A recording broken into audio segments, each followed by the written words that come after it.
Live? We live. So. All right. Most live. You're the I.S.U.P.K. under Command YAHANNA store at 1 West 125th Street, Harlem, New York. Teaching blacks, Hispanics, and Native American Indians that you're the real Jews, right? We are the real Jews.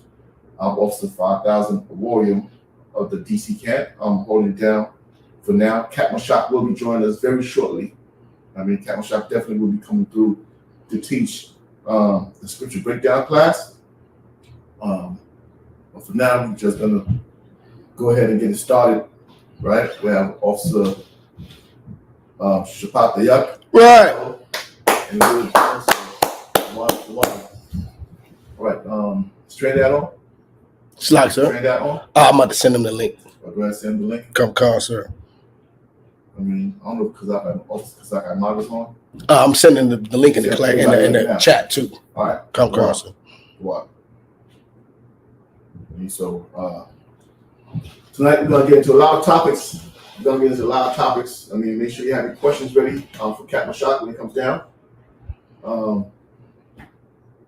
But for now, I just want to touch a couple of topics before he gets here. Right. First, I want to touch on is going to be what a lot of fake Israelites, something that a lot of fake Israelites think that they have, which is wisdom and to understand the scriptures. Right? I'm going to give you a basic scripture here that will eliminate any misunderstanding or miscommunication as to what the truth is. That's what I mean. Because one thing about the truth is it's not going to separate you from your brother. You understand what I mean? The man's here right now. Captain Shock's here. Go ahead for a second. Go ahead, keep going for a second, all right? Come constant. No, sir. Yeah, sure. Shapad, if you give me Matthew chapter 22, verse 40, you got a lot of fake Israelites calling themselves having some kind of knowledge, right? Matthew chapter 22, verse 40. Come call, sir. Right? Actually, it's verse 39. Verse 39. Right? You have a lot of fake Israelites who call themselves having knowledge. And what does their knowledge do? They come and they want to battle and they want to bring up a scripture that they think that we didn't see before or we can't break down or we don't have a breakdown for. First of all, nigga, we have the original breakdowns. Just like you're a break-off group, your breakdowns are break-off also. You understand what I mean? None of it is true. And so you got that scripture to me? Come call, sir. Put that scripture, please. Come call, sir. Right? Go ahead.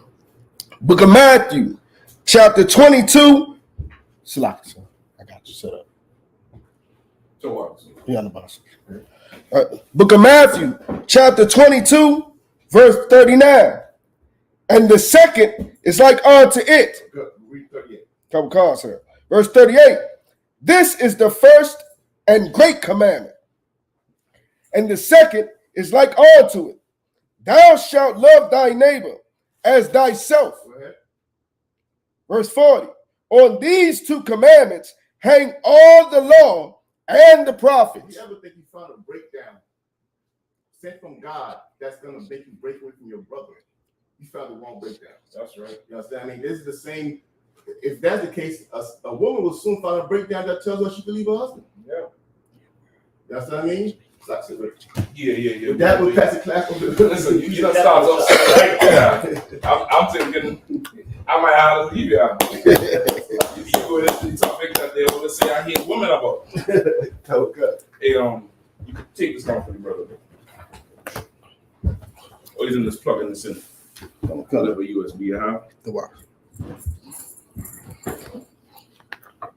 And you know how to switch your audio input. Call, sir. You have to switch your audio input to that receiver. Come call, sir. All right. Oh, Warren, you can take this one. You share this one around. Oh, this is my microphone. Yeah. Okay. What's that? So you just had to pass it out. I had the stand for it. I just can't find it. That's right. Do you know what it's called, sir? You should see there's an option that don't normally be there.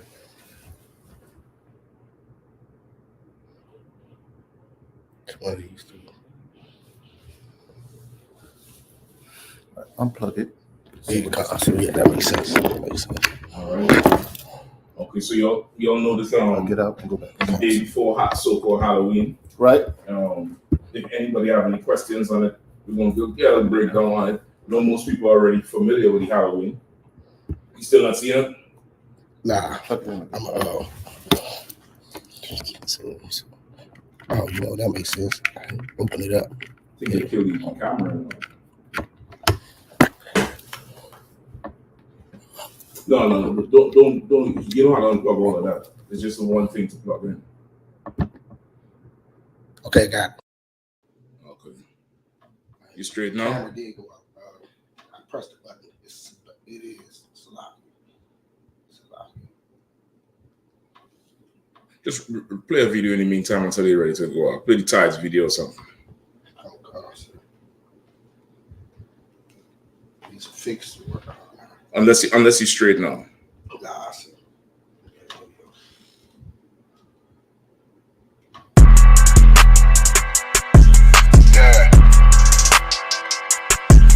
Yeah, you know what it is. 140 for the rapper, busy man, shit, nigga. They take their head off, nigga. I read what Eve did to Adam, I just pray my love don't lie to me. Swing the iron like Samson, I can't let no holder lie to me. I don't feel these rappers, all they lies is hypocrisy. Ain't no competition, ain't no rivalry. Niggas think I'm playing, I don't hear one word they saying, this shit light work. Think Muhammad one of us, he might lose his life first. Circle up and stay alert, another cop just stretch the nigga. He a demon, this an exorcism, watch I bless the nigga. You took that oath in blood, then you know I'm gon' get active with you. Fuck the opposition, I see vision, let me paint the picture. Rappers claim they spit and I ain't listening, is in fact the If revenge was a woman, now I stroke that bitch like Jack the Ripper. Tower War, we gon' run the summer, it's gon' be historical. Thought they making plays, made them niggas call the audible. Ask who run this shit, but that question is rhetorical. Bitch, I'm the one, me cookies with the oil. I'ma get them crackers, hell, should've never kidnapped my family. I can't do that, bet I be the last nigga standing. Do a life sentence for my niggas, pray you understand me. I might put a switch on this Glock and call it young baby. How you real triggering on them dots? You a bird feeder, claiming he a demon. What's a demon to a cold leader? When he saying something, I ain't hear him. This shit light work. It ain't on who got the gun, it's on who gon' up that pipe first. I turn a bad situation to a game changer. Bring soldiers from the dead, just raised up the chain. Free shots, I'ma look like Aaron Jones when I run it. Never bite the hand and feed you, you'll never get that hand back. He bitching about 10%, I don't wanna hear none of that. He dropping sword, fuck him, just make sure you get that cover back. Look around, he ain't with us, probably cause he never was. Now my chin like you with the angels for your brothers. Everybody wanna be Richard Porter, God kill him like Alpo. Play if he want, it's laying in the trunk like Lee Malvo. I'm a certified woman's ass nigga, I am not a toy. Hey, out with that hollow side, yeah, this the real McCoy. Feel like Gullah Jack when I'm in Fayetteville, you feel your boy. Still up on my brain, still I think that's all that I do. The way I get that boy lost, they gon' start to call him Elroy. Fuck his game, pop out on them demons like I'm Hellboy.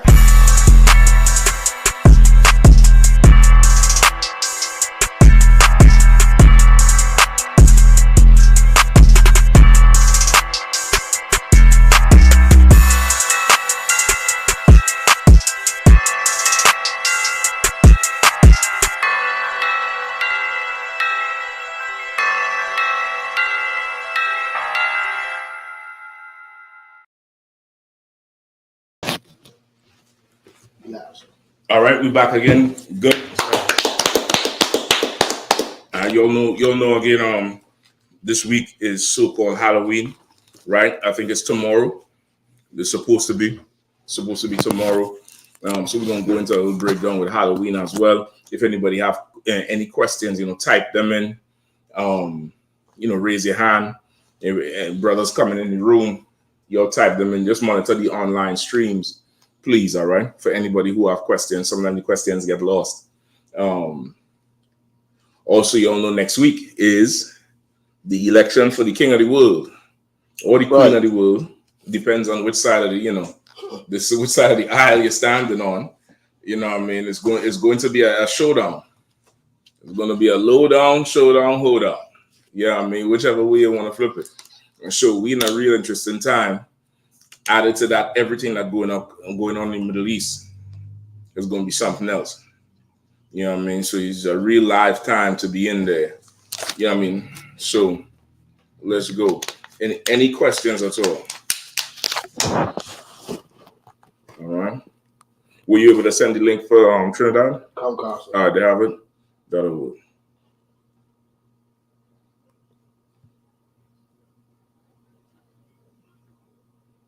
All right. Any questions at all?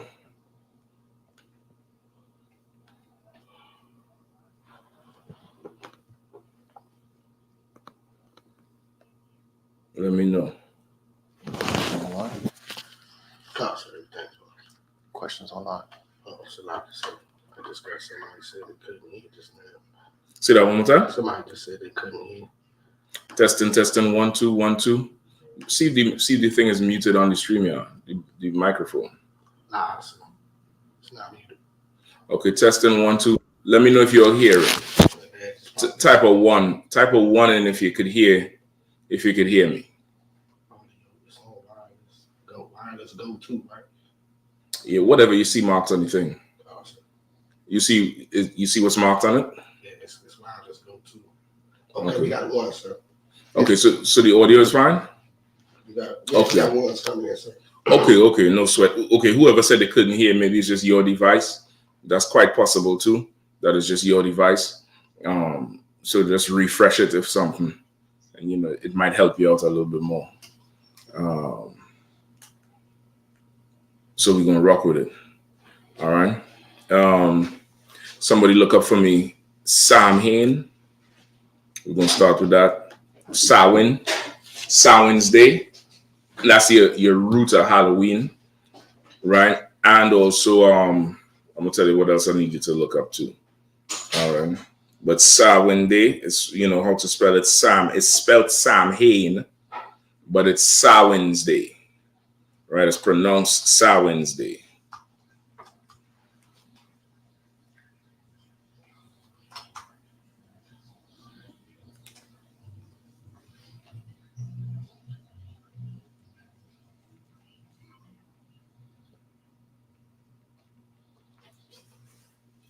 Got it, sir.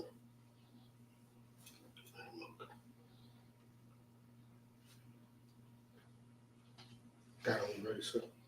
Say again? Got it when you ready, sir. You got it? All right, let me get Samhain. Come, sir. All right, if anyone has any questions at all, just type them in, raise your hand, all right? But let's go with it. Come, sir. Samhain is a Gaelic festival. Gaelic. Is a Gaelic festival. Gay as hell. Right? But it's the I think it's GAE. So it's spelled a little funny. It's called Gaelic. It's a Gaelic festival on 1st of November, marking the end of the harvest season and beginning of winter or darker half. It's like darker half of the year. Okay. It is also the Irish language name for November. Oh yeah, I didn't even know that part. Make sure that's a good source you're getting from too. All right. All right, go ahead. Celebrations begin on the evening of the 31st of October. Since the Celtic day began and ended at sunset. This is about halfway between the autumnal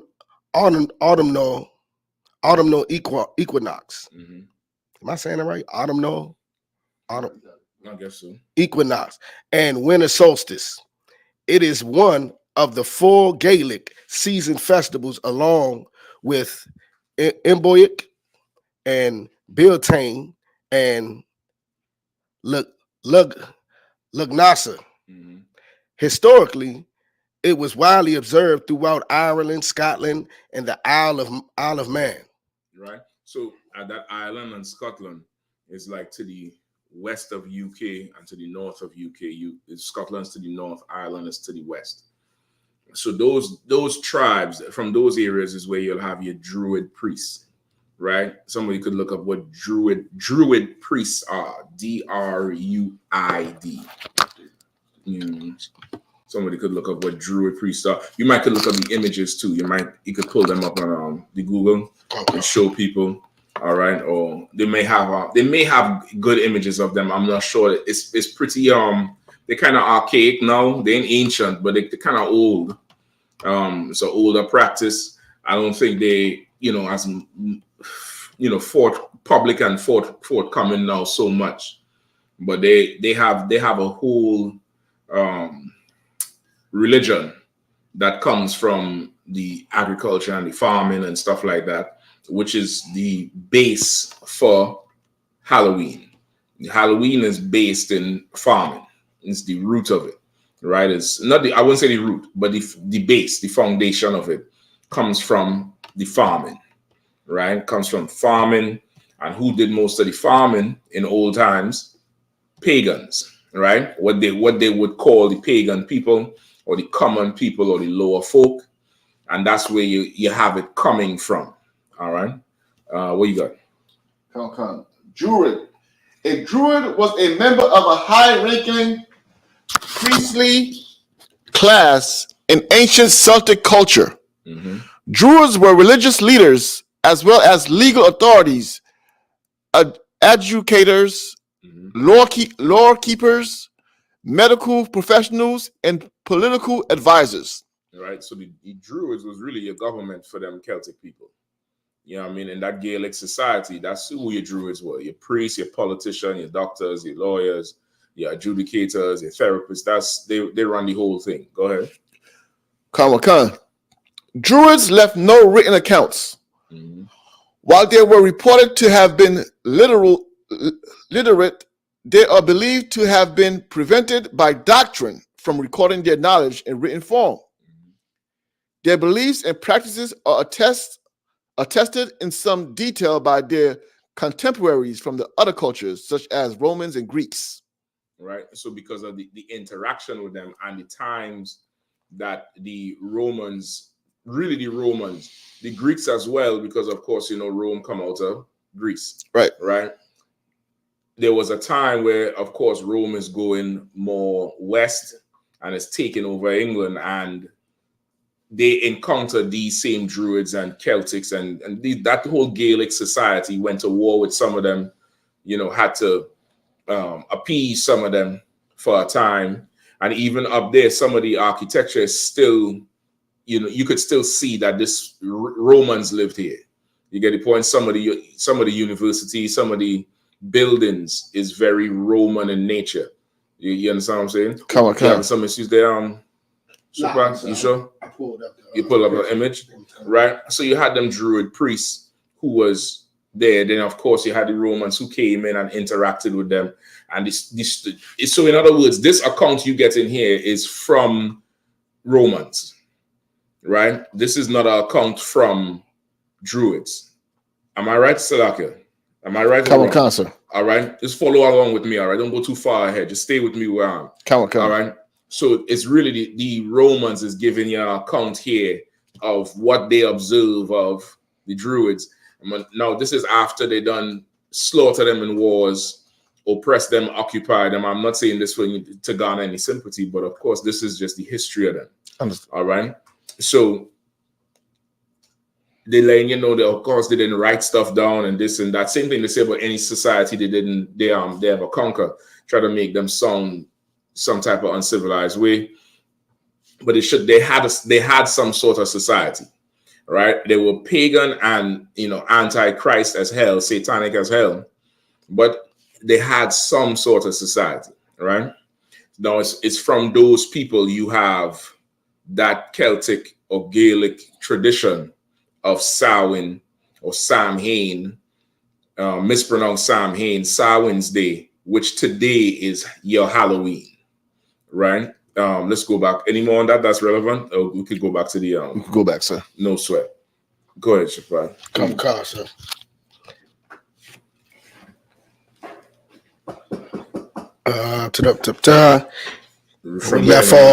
We left off at Or you could catch it back if you need to go up. It's fine with me. It is also the Irish language name for November. Celebrations begin on the evening of the 31st of October, since the Celtic day began and ended at sunset. Mm-hmm.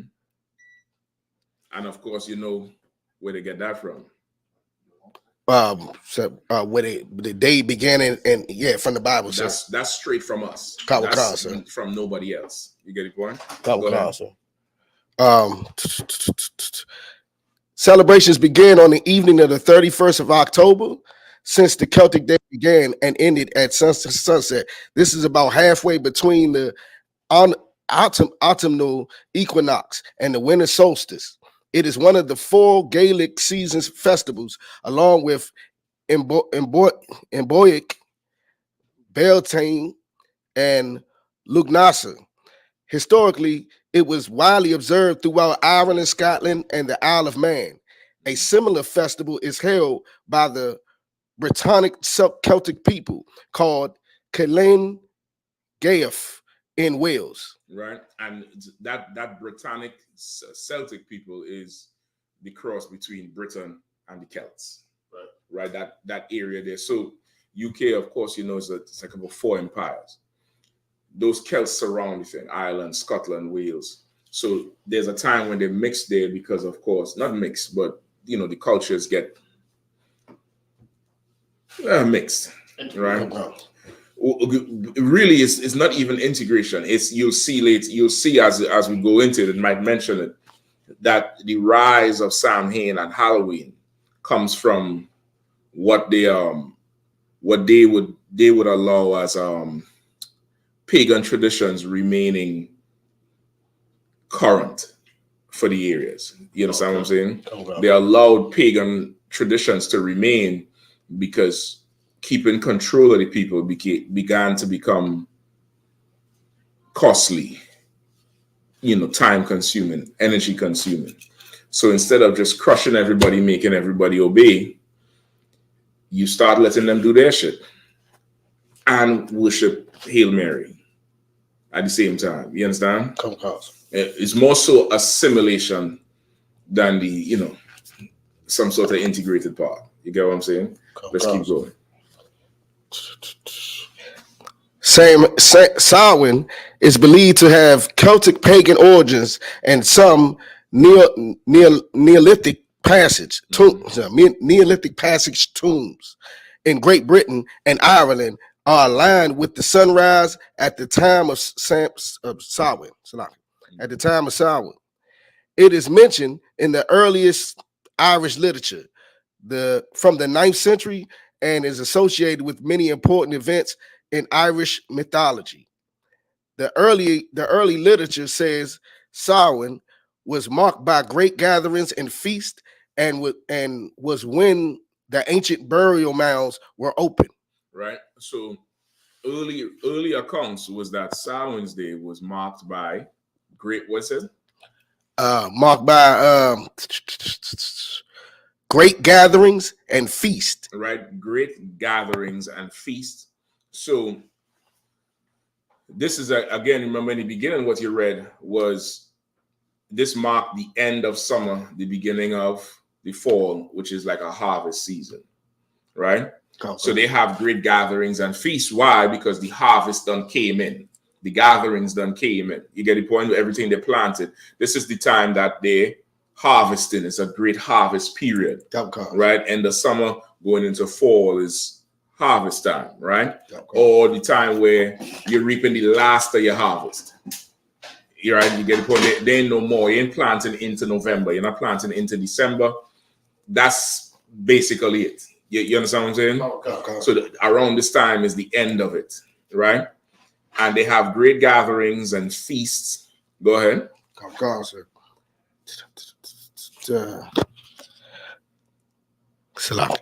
on. Gathering feast and was when the ancient burial mounds were open. And it was also when the ancient burial mounds was open.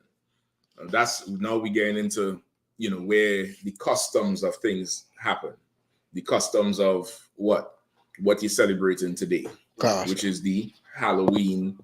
And the modern Halloween is still even evolved past what everybody knew. Right? Go ahead. which were seen as portals to the other world. Right? Because they believe these, burial grounds or tombs was, a way to get to the dead.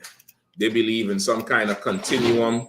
They believe in some kind of, follow through, into the world of the dead. So now they open the tombs, open the burial mounds, open the graveyards. So what would happen? What would happen then?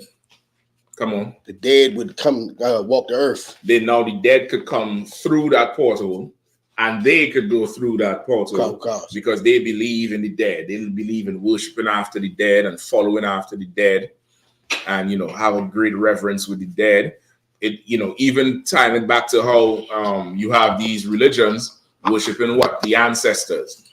The great ancestor spirit told me this. This great spirit told me that. It's all in the same type of vibe. It's all in the same type of vein, but they have this special day with it. What else? Who else celebrates the dead around this time? It's all everybody. The ones who do it right around the same time.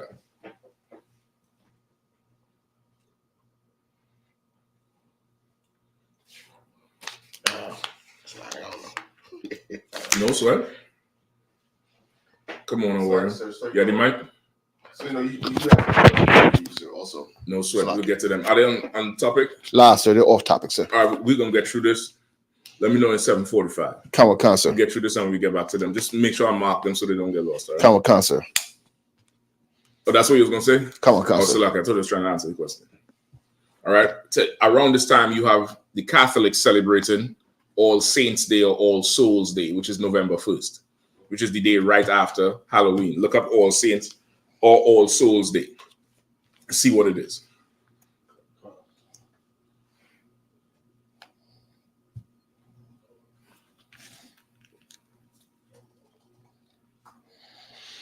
Come, I got it, sir. Mm-hmm. All Souls Day, also the commemoration of all the faithful departed, is a day of prayer and remembrance for the faithful departed, observed by Christians on November 2nd. Right? November 2nd. I think it varies. And it's not even, this ain't Christians' Day, and that's probably more modernized now. I believe it started with the Catholics. And read it again from the top. Come.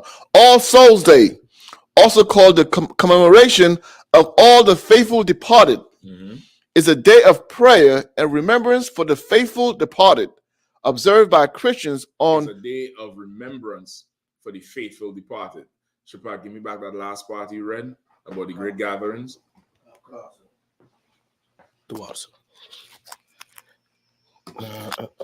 Let's go up a little bit. Try and always mark where you reach, right? Because slowing it down kind of reduces the whole flow of it. Come. All right, come on. The early literature says Samhain was marked by great gatherings and feast, and was when the ancient burial mounds were opened, which were seen as portals to the other world. Some of the literature also associates Samhain with bonfires and sacrifices. Right. So now we said that's on the part with the dead part. Focus with me, all right? So just the part with the dead for now. So you see the two of them coming together. There's honoring the dead, opening up the graveyards, because why? They think that it's some kind of subway station to the afterlife. Right. And then these people will take a trip back this particular night to come to this feast in honor of them. That's really what the feast is in honor of, right? It's going to be around the time of the harvest because that's when they can have most resources, most food and, vegetables and all that type of stuff. It's the end of the harvest period. But this is really honoring the dead. It's the day of the dead. In their mind, the dead is coming back to walk the earth. All right?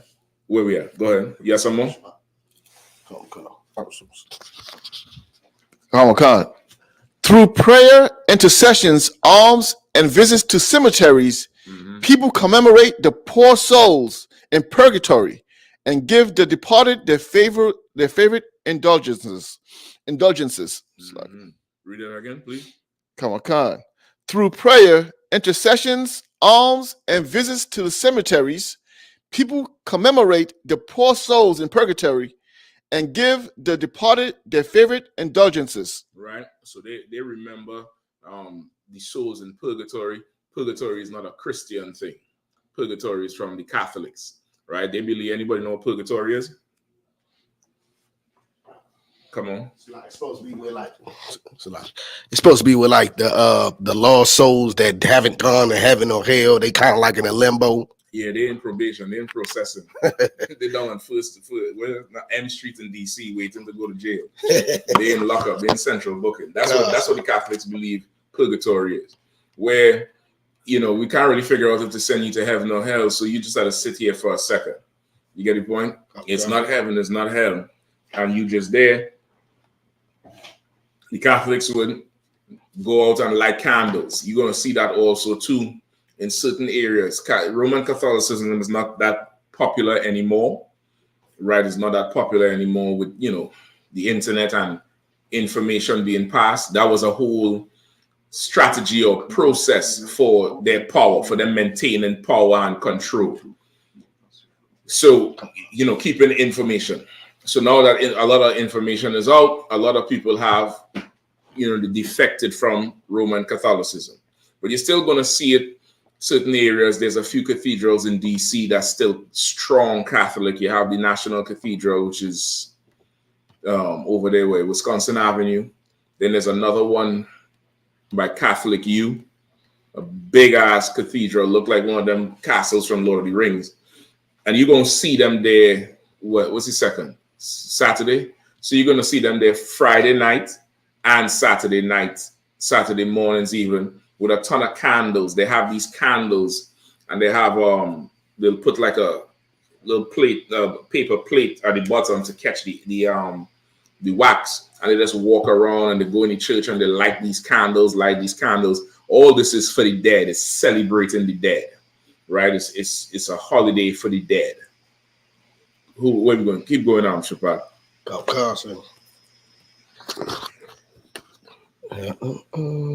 With the festival was not recorded in detail until early modern era. Mm-hmm. Did they give a time? Did they give a time? A round time? Like if we see circa or CIR? I don't see it right away. No sweat. Sir. Right. This started just a few hundred years before Christ. So we're looking at 2, maybe 300 or 400 years BC. Right. Keep going. See if you find them. Keep reading.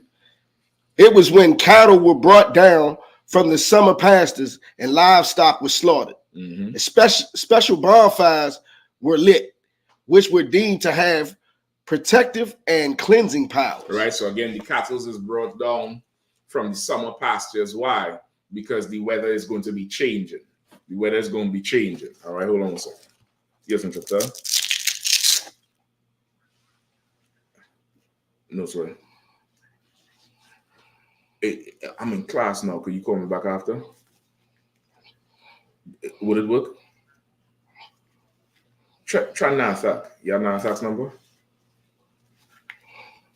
Yeah. Give him a shot. All right, no sweat. Yes, Mr. Okay. Where we at? Come. Keep these up. We'll start me back to where.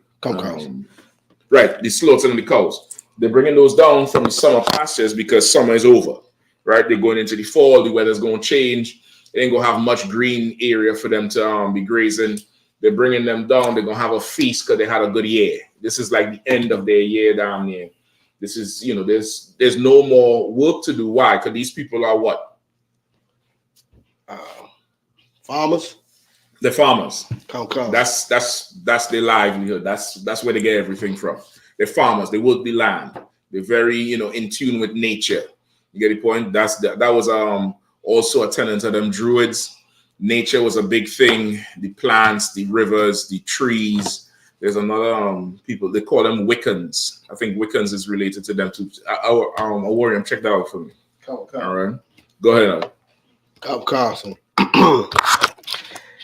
The festival was not recorded in detail until early modern era. It was when cattle were brought down from the summer pastures and livestock was slaughtered. Special bonfires were lit, which were deemed to have protective and cleansing powers. Like Beltane, Samhain was a Like Beltane. that's another celebration. Yeah, similar. Similar celebration. Concept. Oh, that's the one that the British people and the Gaelic people celebrated. Go ahead. Concert. Samhain was liminal or threshold was a liminal or threshold festival. When the boundary between this world and the other world blurred, making contact with its I.S.U.P.K, the spirits or fairies, more likely. Most scholars see them as remnants of pagan gods. Right. This is again, it's all pagan traditions. It's all traditions of the heathen. This is not biblical at all. They're all heathens, in fact. But this was a religious celebration for them. This was it was religious because they worship their ancestors. They worship the spirits that's passed. Oh, great spirit, come into me and show me the way. Just like you would have your Egyptologists today or whoever else today, Christians today, and your Catholics. It's the same type of thing, right? Something you said before. Read back a little bit after the common era. You said something there that I definitely need to explain on. Go ahead, read it again. Common, sir. Go back. The early literature says Samhain was marked by great gatherings and feasts, and it was when the ancient burial mounds were opened, which was seen as portals to the other world. Some of the literature also associated Samhain with bonfires and sacrifices. That's it. Bonfires and sacrifices. We're going to go into the sacrifices as well. Bonfires. Today, there's a celebration that in really Europe, mainly UK, called Bonfire Night. Somebody look it up. Right, I think Bonfire Night is tonight in the UK, right? It's a very loud, reckless ass night. Just think 4th of July, but not where there's a central area of it going on. Just imagine everybody outside, just Halloween meets fireworks meets just nonsense. All right. So look up Bonfire Night and let's see where the history of it is. Let me know when you find it. Like Shepard, you can keep reading. I worry, you finding it? All right, let's just keep reading. I also have Wiccan for you. Oh, give me Wiccan.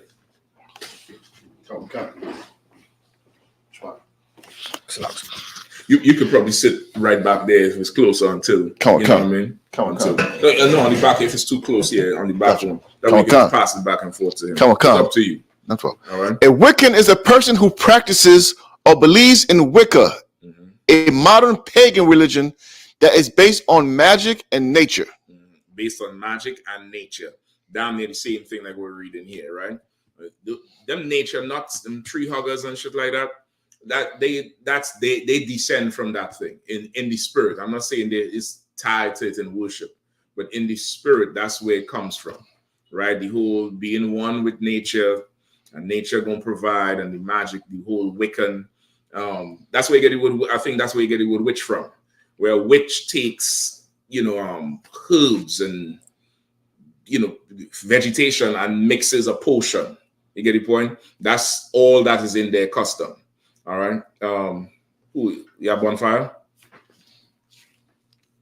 Or Shepard could keep reading until you get Bonfire. Come. Go ahead. Gotcha.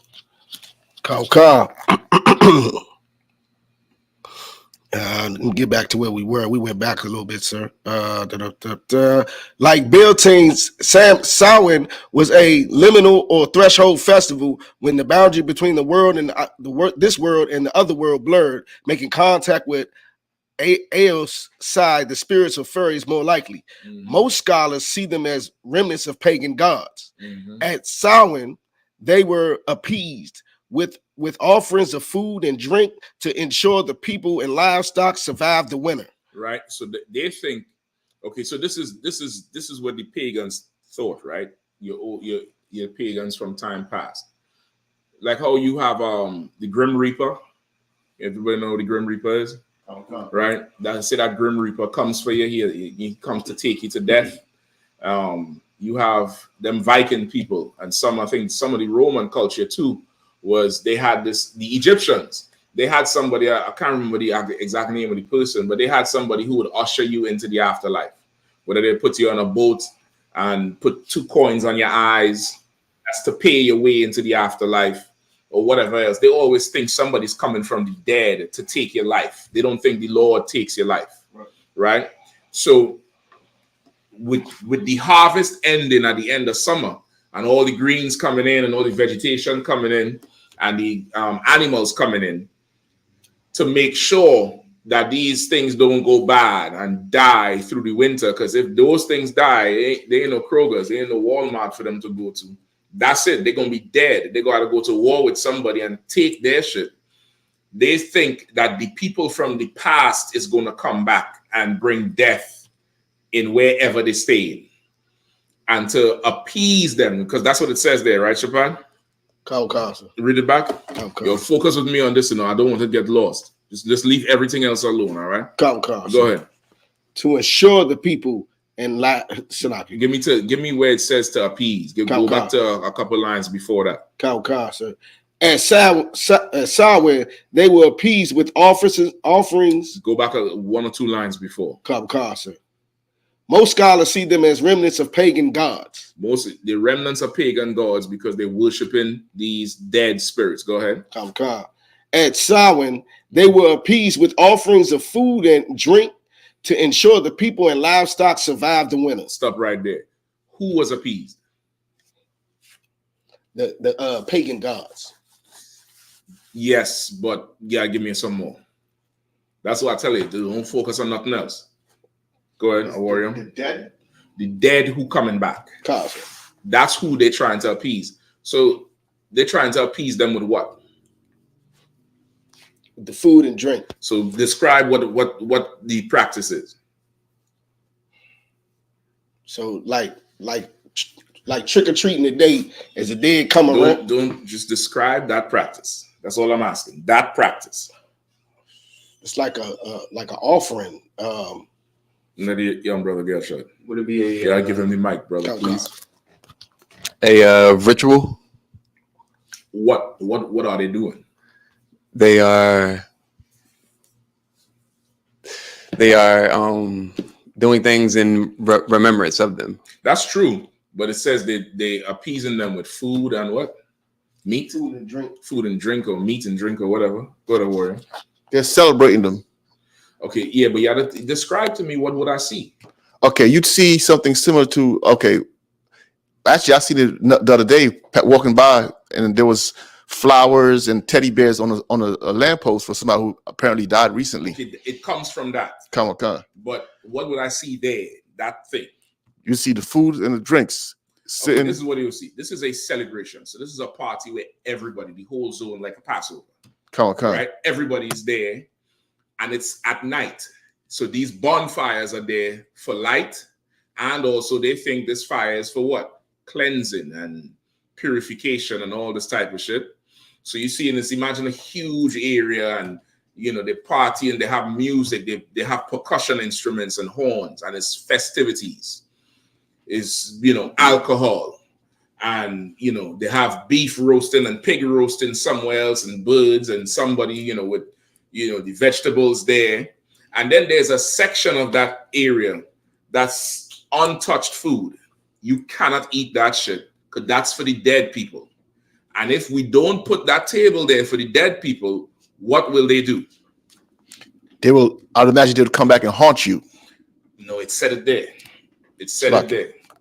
The haunted, all that comes after the fact. But it said it right there. Go ahead. The livestock and the food won't last the winter. Kill the livestock and the food. That's what their belief is. Their belief is, I have to appease the dead, and it's like paying taxes to extortioner. Like you know the history of the fire department. One class. Do you know it? If I remember, Officer Bakwash. Officer Bakwash. He was saying about they were, if I'm not mistaken, it was a form of racism back then. They were only coming if you were white. Okay, I'm talking about before that. That's true, but there's before that. The fire department came about from Irish and Italian immigrants that would set your business on fire if you didn't pay them. And they said if you didn't want your business to be set on fire, you had to cut them a check. It's extortion, it's protection money. Or they would set the business on fire and then come and put it out and then say, we'll respond if you pay us. And if money ain't coming in, they just start burning. They'll be what they call arsonists. They'll just become a whole nation of arsonists. And that's where the whole thing of having dedicated men to respond to a fire as an organization started and came from. Let me get a warrior first. I remember seeing that in the movie. Some mobsters walked in and they told the shop owner, "You got a nice place. It'd be a shame if you caught on fire." That's it. That's where it started from. You understand what I'm saying? Go ahead. Salak, sir, we got I just want to say I.S.U.P.K. Trinidad is in the building. Okay. Trooper Matayaz in the building. Officer Kazak Abad is in the building.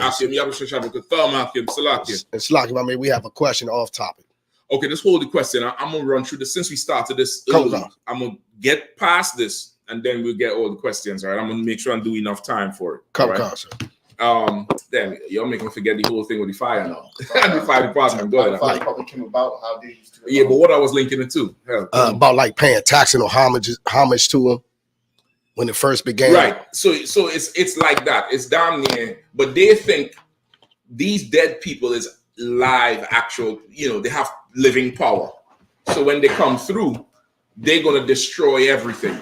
So they're giving them protection money with food. They're giving them protection money with eats. You get the point? They do. That's what they do. You have a question? Right? Go ahead. So that's what you would see. That's the premise of when it says appeasing them. So now appeasing them because they will destroy your crops. They'll destroy your livestock. They're gonna make sure you don't survive the winter, right? Now, from that, let me get a little more just to see if they go into it, right?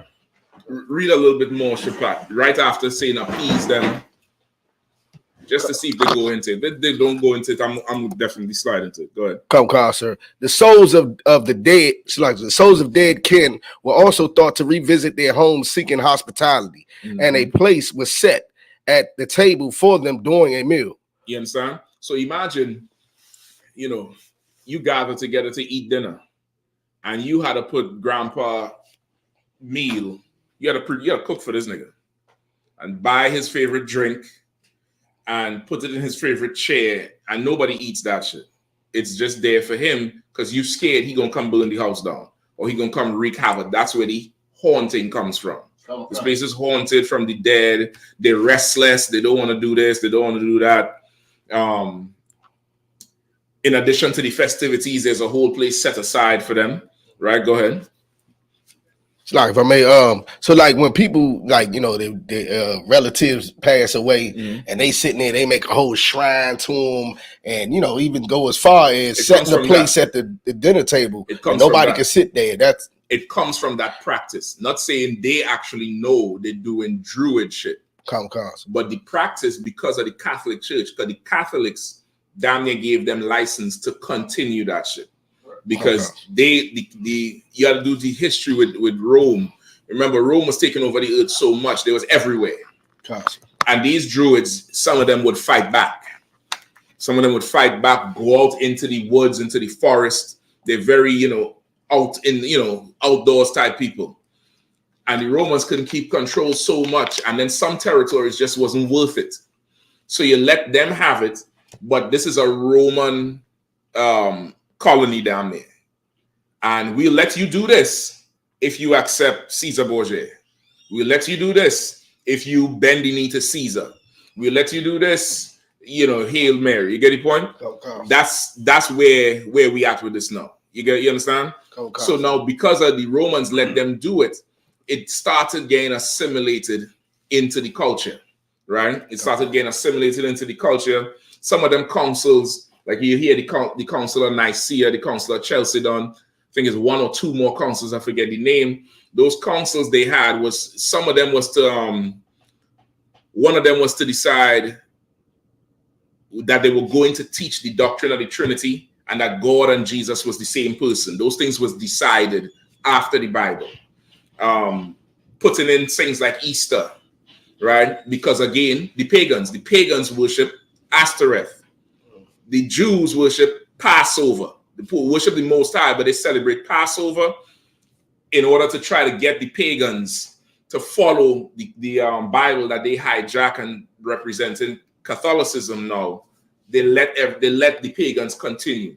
So the practice is there for hundreds of years, and now today people is doing it, not really understanding who they're doing it for. If Adam, they want to even saying the whole thing with leaving milk and cookies for Santa Claus is for it. You're trying to appease him. Right. You get the point?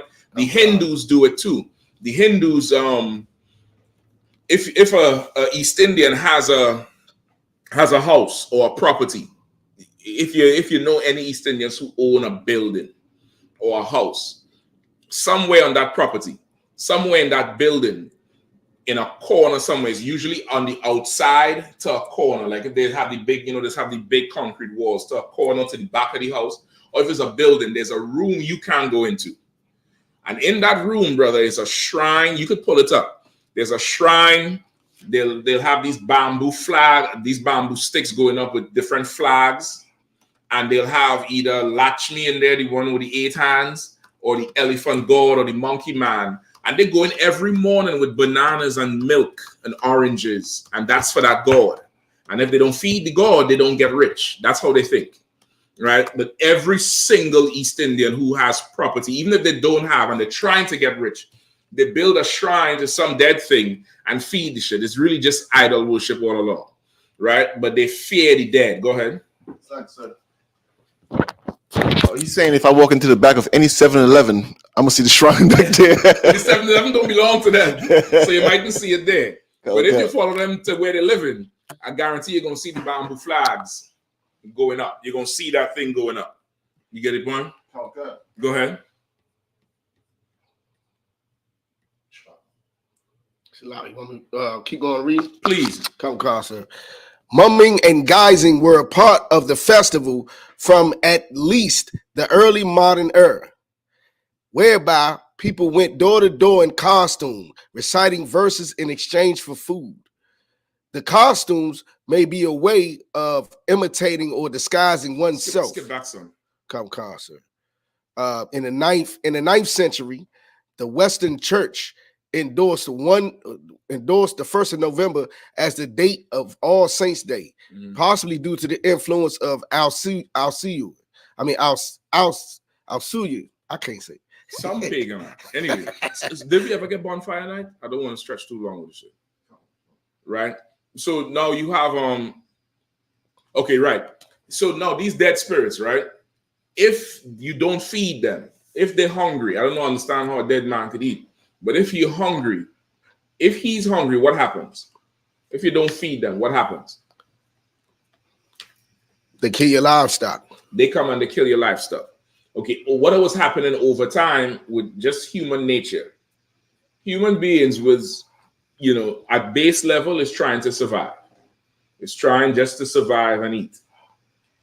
What started happening was you had civilians or just regular people starting to dress up like if they were dead people, and they would come and literally extort you.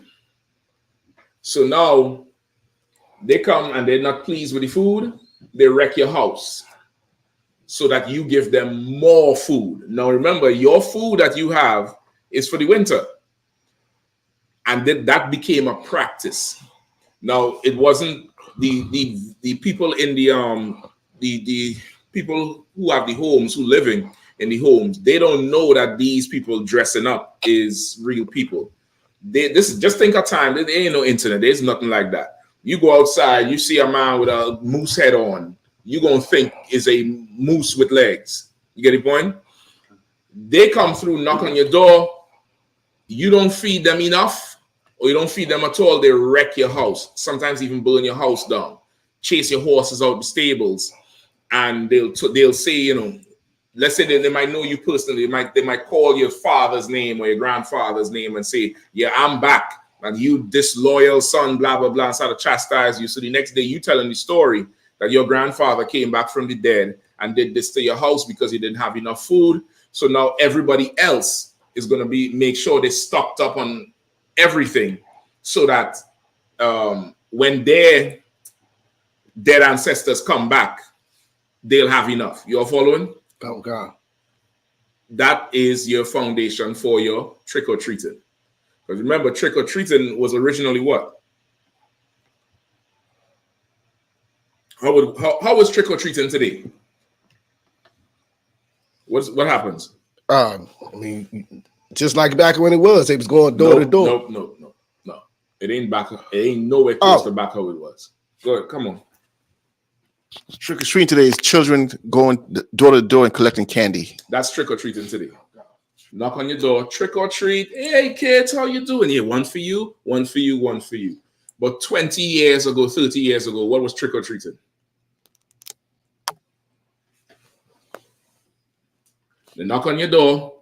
If they're not happy with the candy, they egg your house, throw toilet paper all over your house. They would wreck it. No, okay.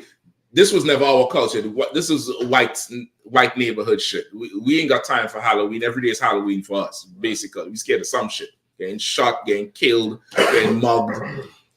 But that's what they would do.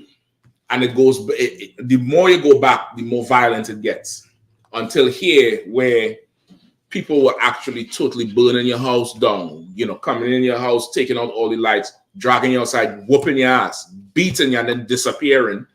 But they ain't disappeared. They just go somewhere, you know, throw all the damn costumes somewhere in a pit, in a hole somewhere, and come back like, damn, what the hell happened? A ghost beaten.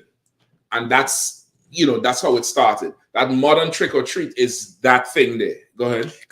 It's in the name too. It's trick or treat. So either you have the treat or you face the consequence. We play a trick on you. You get the point? So that's where that whole custom of that comes from. Of course, the bonfires. You find bonfire night? Come on. Go ahead.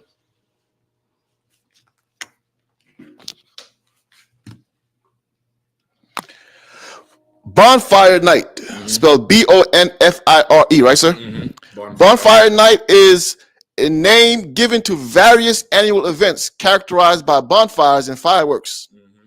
The event celebrates different traditions on different dates, depending on the country. Mm-hmm. Some of the most popular instances include Guy Fawkes Night, November 5th, in Great Britain, which is also celebrated in some Commonwealth countries, Northern Ireland, 11th night, July 11th. So let me cut down. Bonfire night is also celebrated in Northern Ireland on August 15th, a Catholic community to mark the Feast of Assumption. In Great Britain, Bonfire Night is associated with the tradition of celebrating the failure of Guy Fawkes' action on November 5th, 1605. The British festival is therefore on November 5th, although some commercially driven events are held at a weekend near to the correct date to maximize attendance. Again, so the whole thing gets commercial. So they officially have it as November 5th, but you will have a weekend before where they start the fires and the events, right? That main one, that bonfire for Britain, that's to commemorate Guy Fawkes. You know who Guy Fawkes is? Anybody knows? Guy Fawkes was this devil who tried to assassinate King James in England. He wanted to blow up the damn parliament. Somebody tipped King James off, tipped him off. Somebody sold him out damn near. They caught him. I think they tortured him real bad, beat him real bad, you know, quarter him, all that type of shit. So now the people celebrate Guy Fawkes Night by making an effigy of him. You all remember, look up the Guy Fawkes mask. If you see the mask, if you see the face of the mask, a lot of people wear that now and they call it the Vendetta mask. But that's from him. That's from that person, Guy Fawkes, right? So they make an effigy of him, which is like a little doll.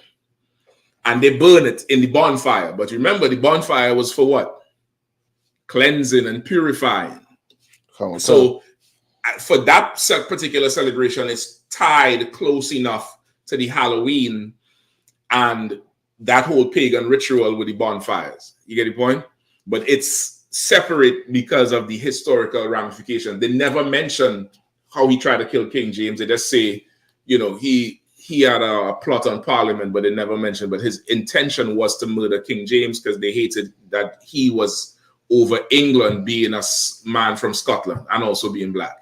You get the point? But King James was originally from Scotland, and they didn't want a Scottish man ruling. They wanted an English man ruling. The religion came in there too, because I think England was very Catholic. He wasn't. And there was like a Catholic need to rule. There's a whole history behind it. So all that is what's going on in this season. So this whole season here, it's very pagan in relation when you look at it, right? It has them pagan origins. So now fast forward to today. Come on. I have a little bit more, sir. Come on. Social impact. Bonfire celebration can pose a risk to public safety due to the possibility of fires, injuries, or fights. Of course. For example, in London, calls to firefighting services are nearly tripled on bonfire night. Oh yeah, they select the fires they're gonna come to. The police, they'll tell you that you could call them out for something, and they say this is what they say be happening too. They say it's very hard for the person who, you know, living in their house late at night to tell the difference between the fireworks and somebody trying to break in. And what started happening in certain areas is if there's fireworks going out, they're trying to kick your door in. And you thinking it's the fireworks and it's not. So the police will tell you, listen, if you're hearing it, make sure and give us a call. But they ain't coming because there's so much of that shit going on, because its roots is in that anarchy from what SHALAM was reading with the dead coming back and extorting you. Its roots is in that shit. We're going to scare the hell out of you, come and kick in your door and rob you. It's that same tradition that they're carrying on in spirit, because that's the root of it. The root of it is violence and anarchy. Right? Any more? Come on. Go ahead. In Belfast, the July 2003 11th night resulted in 10,000 pounds worth of damage to a park. I mean, it's way more than that when you look at the whole thing. You know what I mean? Belfast is what, Ireland? I think Belfast is Ireland, I believe so, Southern Ireland or Central Northern Ireland, right? So now that's your history of your Halloween, right? In short, there's of course more, but you could read that on your own. But that's in short your history of Halloween. The costumes come because you're dressing up like a dead person. Even today, kids don't dress up like dead people. Kids dress up like who? Say again? Superheroes. That's not what Halloween is. They're doing that for the kids. They're doing that for commercial reasons. They're doing that because everybody have the internet now and could Google this shit. And of course, nobody want the child dressed up like some dead something. They want the child you dress up like, you know, Barbie. Who are you today? I'm Barbie. I'm this. I'm that. You know, I'm Batman. I'm Joker. I'm, you know, whatever. But the original Halloween was you had to dress like a ghoul, like a goblin, like something from the dead, because you're trying to scare the piss out of this person to give up their jewels, to give up their food, to give up their resources, give up their money, give up whatever you wanted, really. You think they was just taking money? Think about it. These is, you know, oppressors we dealing with. You think they just come in there and want your money? They might want your son. They might want your daughter. They might want you. They might want your rib. You get the point? Like, that's Halloween. Go ahead. It's like we got an on-topic question. Come on. Officer Abuwadia says, Slocky, sir, is that why they put masks on so their ancestors wouldn't come back to unalive them? Okay, the mask coming on for, okay, you can bring him back to something too. The mask is coming on because people started pretending to be the ancestors. People started pretending to be the dead spirits to extort the others. On the flip side, you had other people who would put the dress up the same way to try to say, well, the dead walking, let me try to be like them too. So he's absolutely right. That's part of the culture. But the dressing up part comes from some people trying to, trick your homeowners and your people who have stuff and making them feel it's a dead person coming back and whooping your ass bad. You go tell the whole village. Now the next night they make out better. They burn down one house, beat you up. The next night you come to the house, food is already there. Easiest take in the world. You get the point? That's where it starts. Now everything just mushroomed after that. The whole, dressing up and doing whatever else just mushrooms after that thing. But that's where that whole thing starts, right? So now Halloween was never our culture. Give me Proverbs 3 and 31, right? Unless you've seen anything else that's relevant. Halloween is never our culture. It's an absolute sin to take part in Halloween. It's unlawful. It's the worship of another god. And you're endangering your damn children.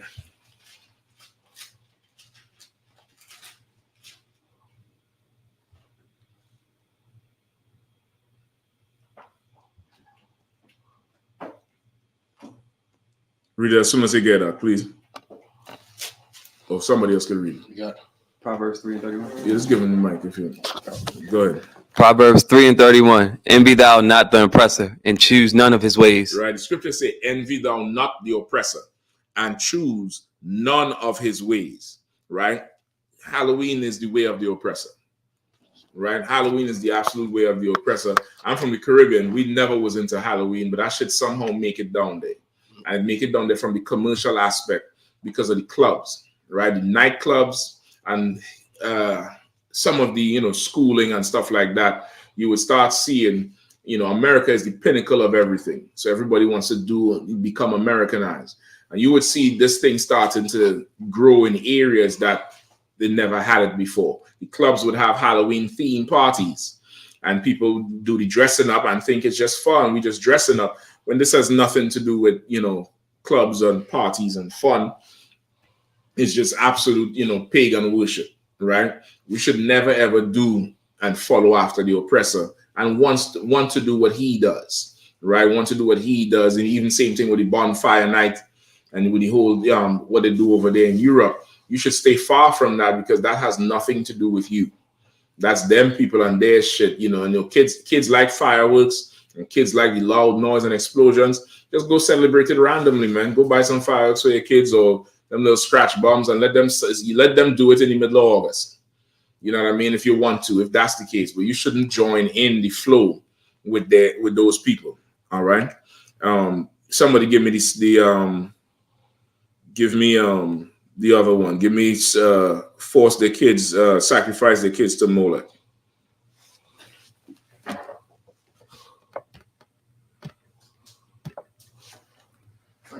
Mm-hmm. Please, pass through the fire. That's what I mean. No, sir.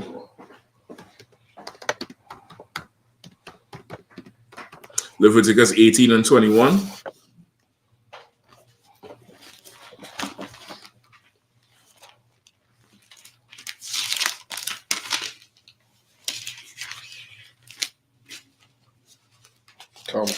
Go ahead.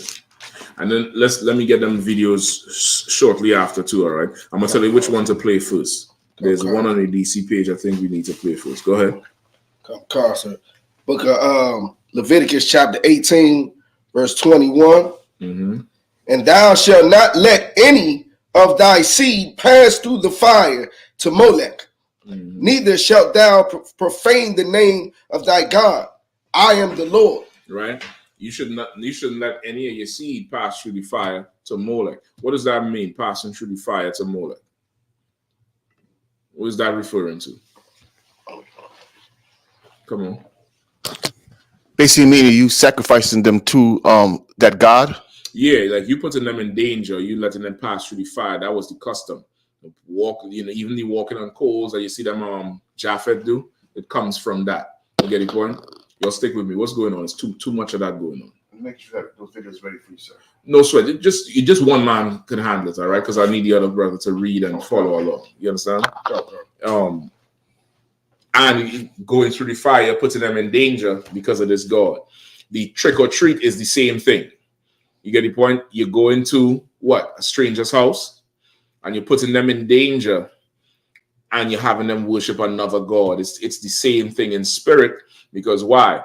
Traditionally, maybe not now because of technology with phones and cameras and trackers, you had what? What was happening? What was happening?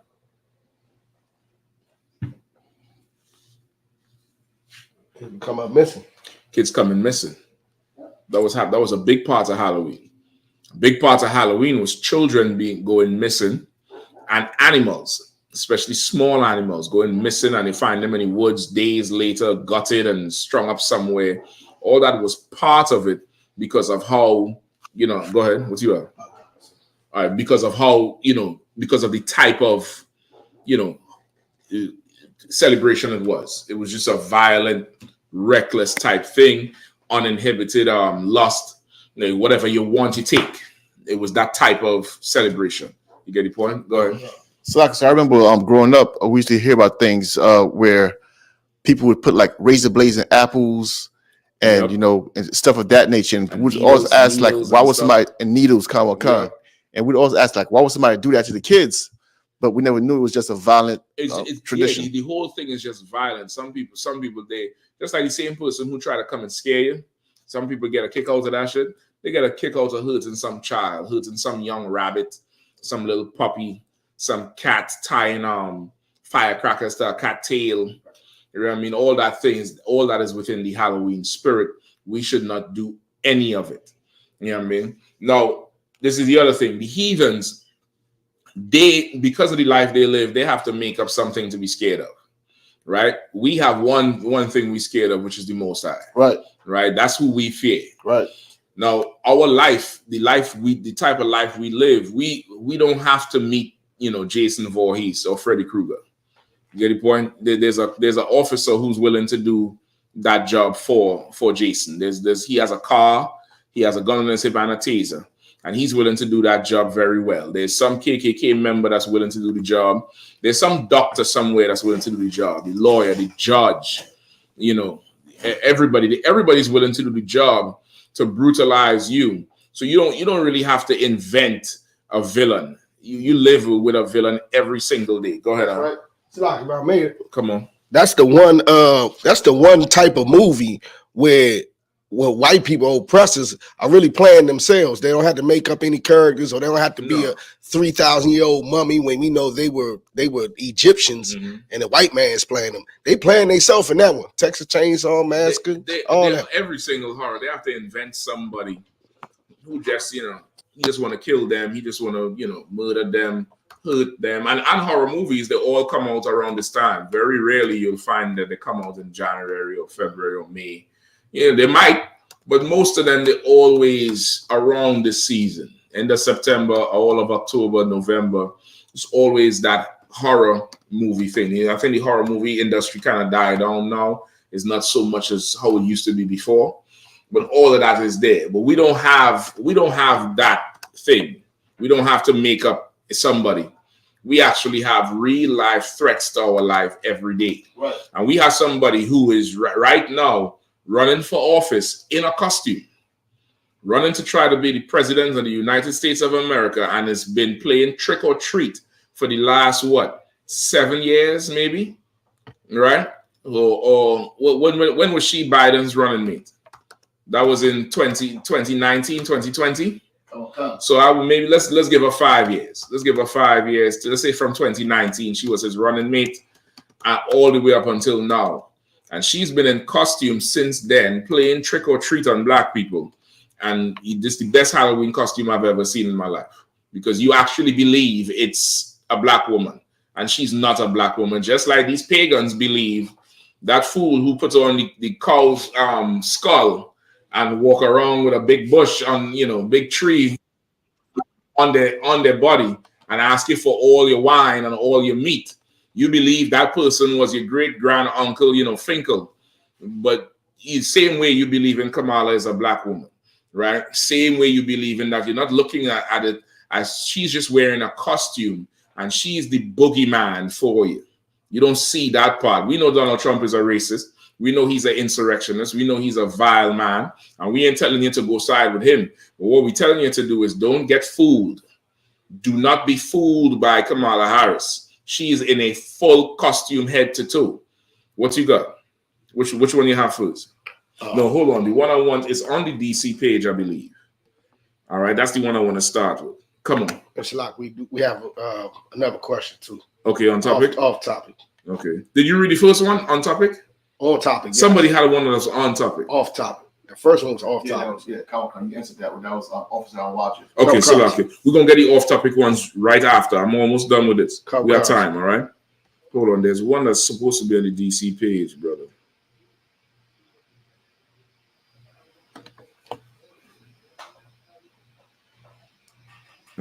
Check with Masaya. Hold on. I told him to put it up there.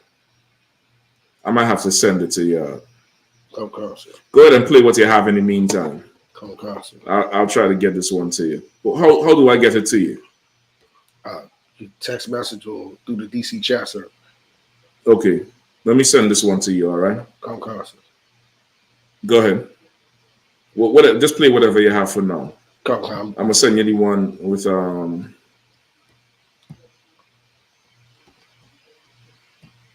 to explain why your contribution right now is so important. This may not be the news you want to hear, but it is the truth. Donald Trump and his allies are outspending us by tens of millions of dollars, and they have millions more waiting to be spent. The reality is... What's this one award? Talking about Indian heritage, sir. Okay, skip to that part. I don't want to hear the politics. Is that to win this race, I want to hear we need more resources. Sir. Polls show us this is the closest presidential campaign in 60 years. I share this with you because right now there is still time to do something about it. I think you are every donation will be put straight to use. The wrong tape. All right. Use the one that Awarium sent you. Awarium, did you send it one? Okay, that's the one? No, that's not the one. That's definitely not the one because she's not at all talking about being an East Indian today. She ain't doing that. That's that one. No sweat. No sweat. Hold on. I got something funny real quick, sir. No sweat. I'm gonna give him another one to play. Find it for him. Otherwise, and let him run the computer. Go ahead. Let him run the computer. Warrior. Okay. This one is from Twitter. All right. This one is from Twitter. Chappelle, I just sent it to your text message. All right. See if you could get it up. Hold on. Let me make sure this is the right one.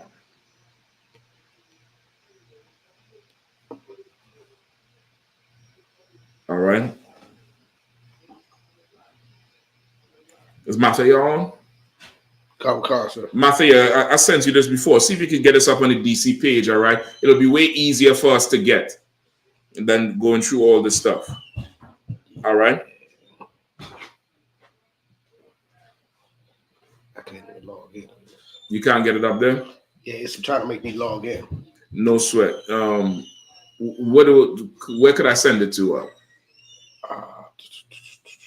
All right, no sweat. Ain't no sweat. We probably might have to drop it. It's the type. You might just have to drop it. There's no way I could send it to the to what you looking at? I mean, I can pull it. I can press it, but it's trying to make me sign in to that to the what is it, TikTok or something? Okay. Or Twitter. Okay. All right. Let me see. Maybe let me see if I could play it here for you.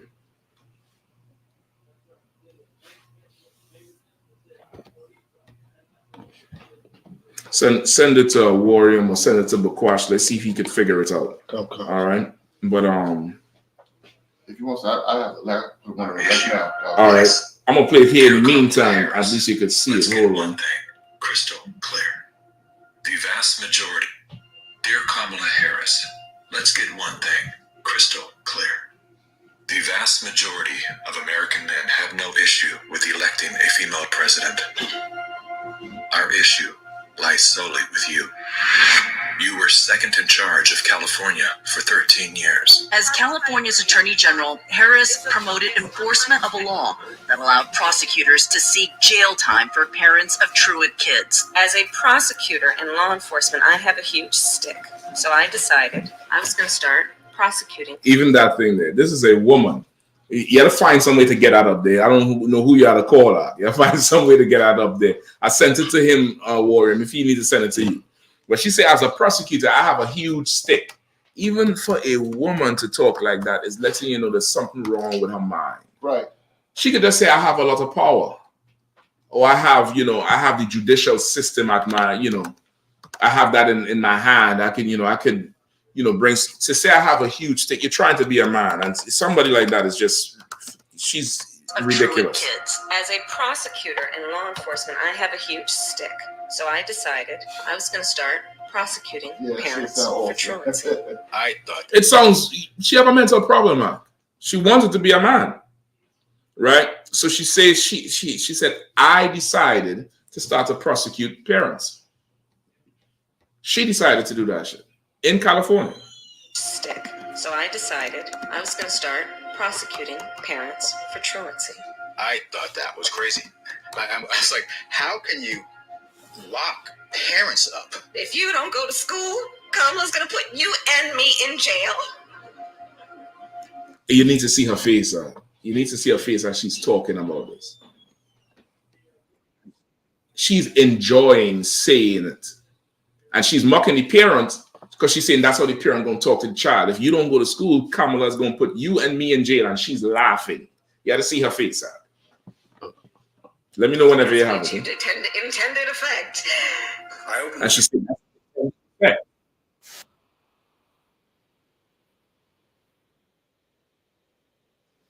it's by and large. Black and Hispanic, sir. That's it. It's by and large. You get it, bro? Of course, you know how you call like trash or whatever. That ain't for them rich kids in Beverly Hills and wherever else. You get the point?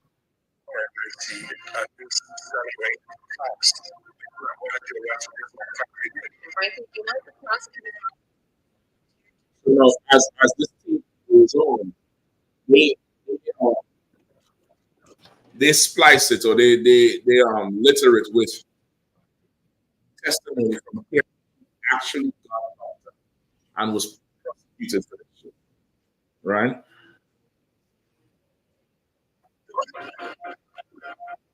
Yes, intended effect. I opened the door and I see at least 7 or 8 cops that wanted to arrest me. As a matter of fact, they did. And frankly, you know the prosecutors in my office who volunteered to do this? My homicide prosecutors, my gang prosecutors. And they went over there and I said, when you go over there, look really mean. She had me. Good night. That's who you're going to vote for next week, guys. That's who. Look at her face, boy. This is her laughing after she's saying, she told the prosecutors, when you go over there, look really mean to terrify these is parents now. These is not cartel leaders. These is not, drug bosses. This is not murderers. This is parents who trying their best to survive and raise kids, and you are going to terrorize them. And she say, you know who volunteered? Which prosecutors volunteered? My homicides and my drug this. And you know why? Because in America, everything really in life, but America really salivates at it. Everything is, it's a trade-off. It's driven by motive. And your lawyer's motive, you might think, when you're young, you might think a doctor is a doctor because he cares about your health. A nigga needs to make money. A lawyer is a lawyer because he wants justice and he wants to make sure the bad guys go to jail and the good guys go free. That's not true. A lawyer, for the most part, he wants to make a lot of money and one day run for, state prosecutor, DA, a judge, even senator, congressman, president. You get the point? Come on. Okay, you should be able to hear it. I don't know why. No, I'm saying I muted while you teaching, so I couldn't hear it. But I believe I got the video. I can unmute it. Okay, no, so just hold it for a second, right? You could play it back from the beginning because we have 1 minute and 10 seconds in now. So you could play it back from the beginning so the people online could watch it. Just make sure I could hear so I know where we are. education I received. And I know many of us will say the same thing. And I believe a child going without an education is tantamount to a crime. So I decided I was going to pull that shit back. didn't know at the time whether I was going to have an opponent in my re-election race. But I said, pull it back to the beginning of that tape. This is a news guy. It's now Senator Kamala Harris. That's not the tape. I sent you the link. I sent you the exact link. All right. If you can't get it up, don't sweat it. If you can't get it up there, don't sweat it. I'll run it with mine. All right. If you can't get it up, don't sweat it. I'm trying to see exactly what you have. Nah, don't use that. Use the one I sent because they put different pieces in it. They break up her speech and they put the parents. That's what I need. All right. They break up her speech and they put the parents up in there.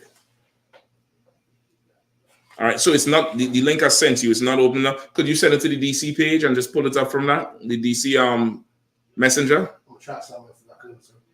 Could you send the link to the messenger? Okay, Mafia said it's on the Facebook page on DC. Throw out a Mafia, I appreciate that. Just go to the DC Facebook page.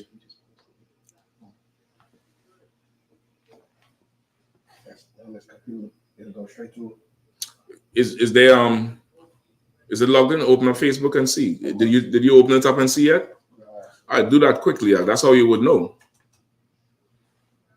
Is it logged in anywhere?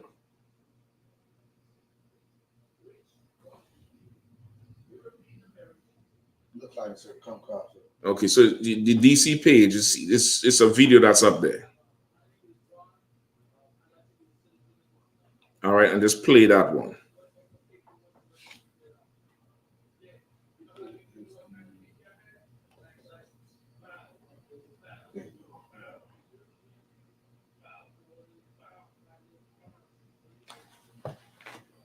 You have it? First time navigating through this. No sweat. You know how to find the videos? I'm on the DC. There you go. There you go.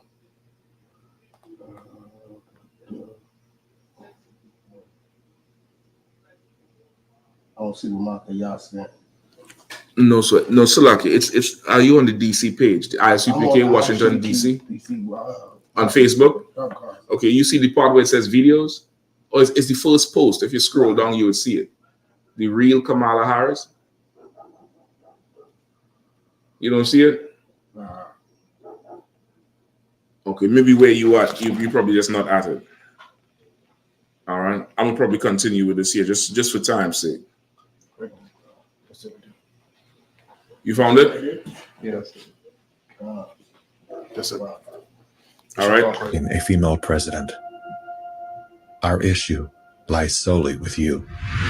You were second in charge of California for 13 years. As California's Attorney General, Harris promoted enforcement of a law that allowed prosecutors to seek jail time for parents of truant kids. As a prosecutor and law enforcement, I have a huge stick. So I decided Pause it I was right going to there. start What prosecuting event is going on? If parents anybody for truants. tracks in you, just I thought that was crazy. Let's pause it right there. Be ready to pause. All right. Forget everything else. I needed to run it real smooth. Just pull it back. All right. Pull it back a little bit, just a little bit. You want to play it? As a prosecutor and law enforcement, I have a huge stick. All right. So I decided I was going to start. You see, she already has that hubris. Like, as a prosecutor and a law enforcement, I have a huge stick. Have you ever heard a man talk like that? I'm trying to tell you, brother. You have a bro who's trying to be a man, you're going to have problems. Right. In fact, next week, I went and bought the book. A Warren told me a few months ago about some broad who is a lesbian. And she's like a feminist lesbian. And she would always talk shit about men this, men that, men that. And in her youth, she met some cross-dresser who told her, well, let's go out as men one day. And she went out as a man, and she said she felt so powerful passing as a man. And she decided to do an experiment and live as a man for some time. And you would be shocked at what she found. You would be shocked. I went and bought the book to worry. I'm probably do it in class next week. Y'all stay tuned for that. Stay tuned for that one. I'm gonna let you know what happens to that thing there. That's an unraveling of the mind.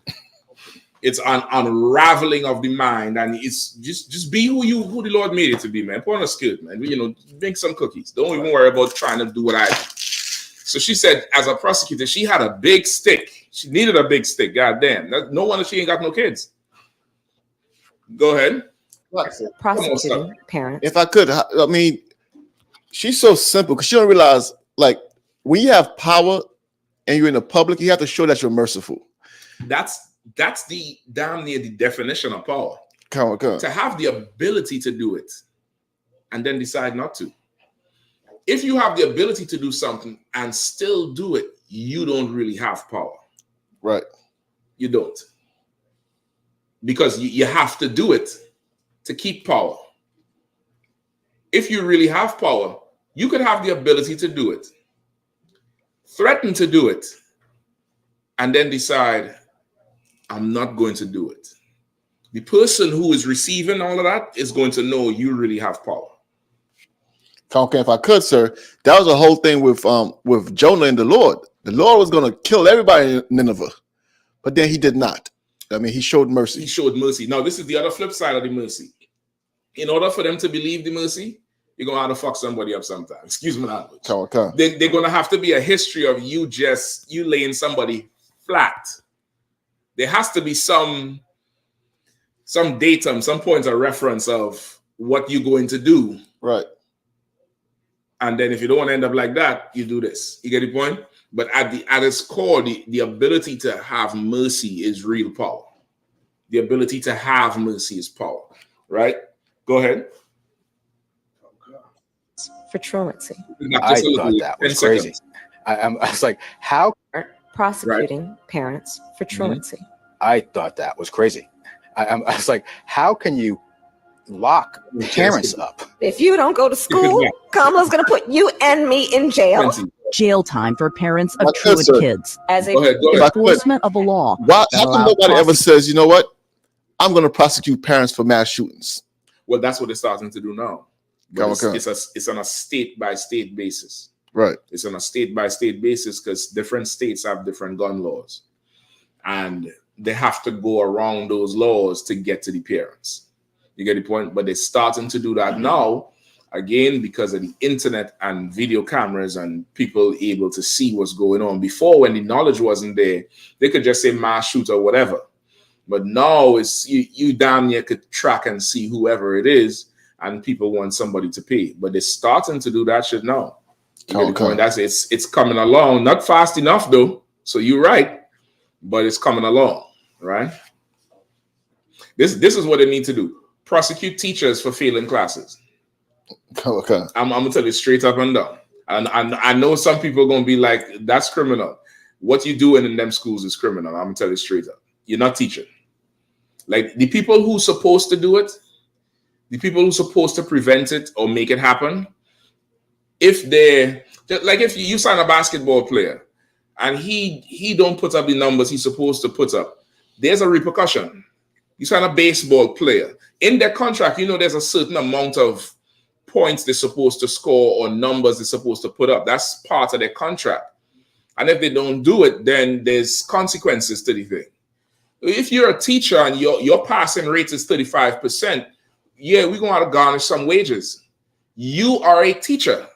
You got to figure out how to make them click. You have to. That's a part of your job. You get the point? Mm-hmm. If you whatever it is, I think that's where it really needs to go. And if it goes there, okay, that's really from a righteous man perspective. The oppressor just going to lock teachers up regardless. But it really needs to be more of an onus in the classroom, right? Truancy, ain't nobody dropping. There ain't no truants from the football field. Right. Ain't nobody showing up for practice. So you got to figure out why they're not wanting to go to class. Maybe put some money in figuring that part out versus you want to oppress people's parents over this shit. You get the point? Skip it back. Go ahead on. I don't want to take up too much more time. Of California for 13 years. As California's Attorney General, Harris promoted enforcement of a law that allowed prosecutors to seek jail time for parents of truant kids. As a prosecutor and law enforcement, I have a huge stick. So I decided I was going to start prosecuting parents for truancy. I thought that was crazy. Right? She said, I decided I was going to do this. She didn't say, I went to my committee, I went to my office. You know, we look, that's how somebody in power talks. We looked at this. We looked at that, because anybody in power knows it's not just them. This broad here, though, I have a big stick. I decided. And she goes on to say, you know who volunteered? You know which one of my prosecutors volunteered? Like, she running a team. That's how she operated. You put her in office, I'm going to tell you straight.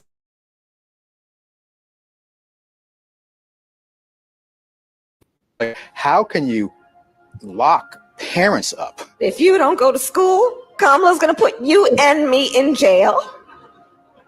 You see it? It's her face laughing there? You see that? Brother, that is an evil woman. She looked like she could have been a villain in Batman. I'm telling you, she has the best costume of all time. That broad right there. Go ahead. The guy who actually asked her the question, like, he looked like he was disturbed. Like, when she gave her answer, he was like, everybody was disturbed. Yeah, like, he can't believe she would say that shit. Nobody could have. Now you give her the ability to launch nuclear weapons out. And this is what they're not looking at. The rest of the world is not going to respect her. And to make them respect her, she gonna have to launch you. She gotta do some crazy shit. Go ahead, Chappelle. She gonna be like, I even got an even bigger stick now. She say, if you thought this thing was big, take a load of this. Yeah, wait till they get a load of these missiles. Go ahead, Art. Yes, we achieved intended effect. I opened the door and I see at least 7 or 8 cops that wanted to arrest me. As a matter of fact, they did. And frankly, you know the prosecutors in my office who volunteered to do this? My homicide prosecutors, my gang prosecutors. And they went over there and I said, when you go over there, look really mean. She had me arrested. Go back to her face when she said, look really mean. She said, my homicide prosecutors, my this. Like, this is not, I thought they were all working for America. I thought they were USAA, United States, attorney. You get assistant attorney. I thought they were all that. My prosecutors, and my this, and I decided, which lets you know the people who are in charge in America, they don't follow after a higher authority. They think they're the authority. You get the point? And in that book, I'm bringing it out next week, the broad found that out too. She found out that men are not what they thought men were. And she was sick after trying to live as a man. You get the point? Like, she doesn't understand the whole thing of authority. She said these prosecutors went to do this because why? They want convictions so that this could boost their career. That's the other part of it. Like I was explaining before, everybody has a motive. And if your motives align with somebody else's motives, you can have some sort of progress. But if the two motives don't align, somebody's going to be the victim, somebody's going to be the violator, right? And that's really America's judicial system. In an election year, some shit happen. That's an opportunity to run for office. That's an opportunity to make a name as this prosecutor or this state defendant or whatever it is. They'll use your case to build their rep. So in 2 years, they could run for senator. 2 years, they could run for president or whatever. And that's what she did. Go ahead, Warren. So, like I said, I never forget Commander YAHANNA was breaking down how much money one murder generates for the city. $48 million. I believe, say again? $48 million is generated. And how it's spread between the judges and the police and the investigators and forensics. It's a whole industry, which is why when it is you involve ESO, understanding that you got to be very careful. I always say call for counsel, because the minute you call 911, it's like entering an old school cab. You remember the old school cabs before Uber and shit, when you go in there and he hit that meter. Before you even give him the address, that shit start running. That's what happens. It's a bill. And for them to get paid, They can't just show up and put you in cuffs and put you in the car and then say, you know what, we made a mistake. They had to see that shit through. It's like you go into a restaurant. I want 2 Big Macs. There's burgers on the grill. Oh, I don't want it no more. Of course, they will do that, now. But there was a time you could, it's already on the grill. You had to pay. You get the point. McDonald's probably not the best examples, but there's certain restaurants you go into, you can't turn that shit back. The shit is already there. You get the point? You had to see it through because that person has to get paid. Or else this run was for nothing. And it's a whole industry. And she's about to say it. That's the heavier bring that out. She's about to say it. Go ahead. My gang prosecutors. And they went over there and I said, when you go over there, look really mean. She had me arrested and prosecuted because my handicapped daughter was sick in the hospital and had missed some days of school. I learned.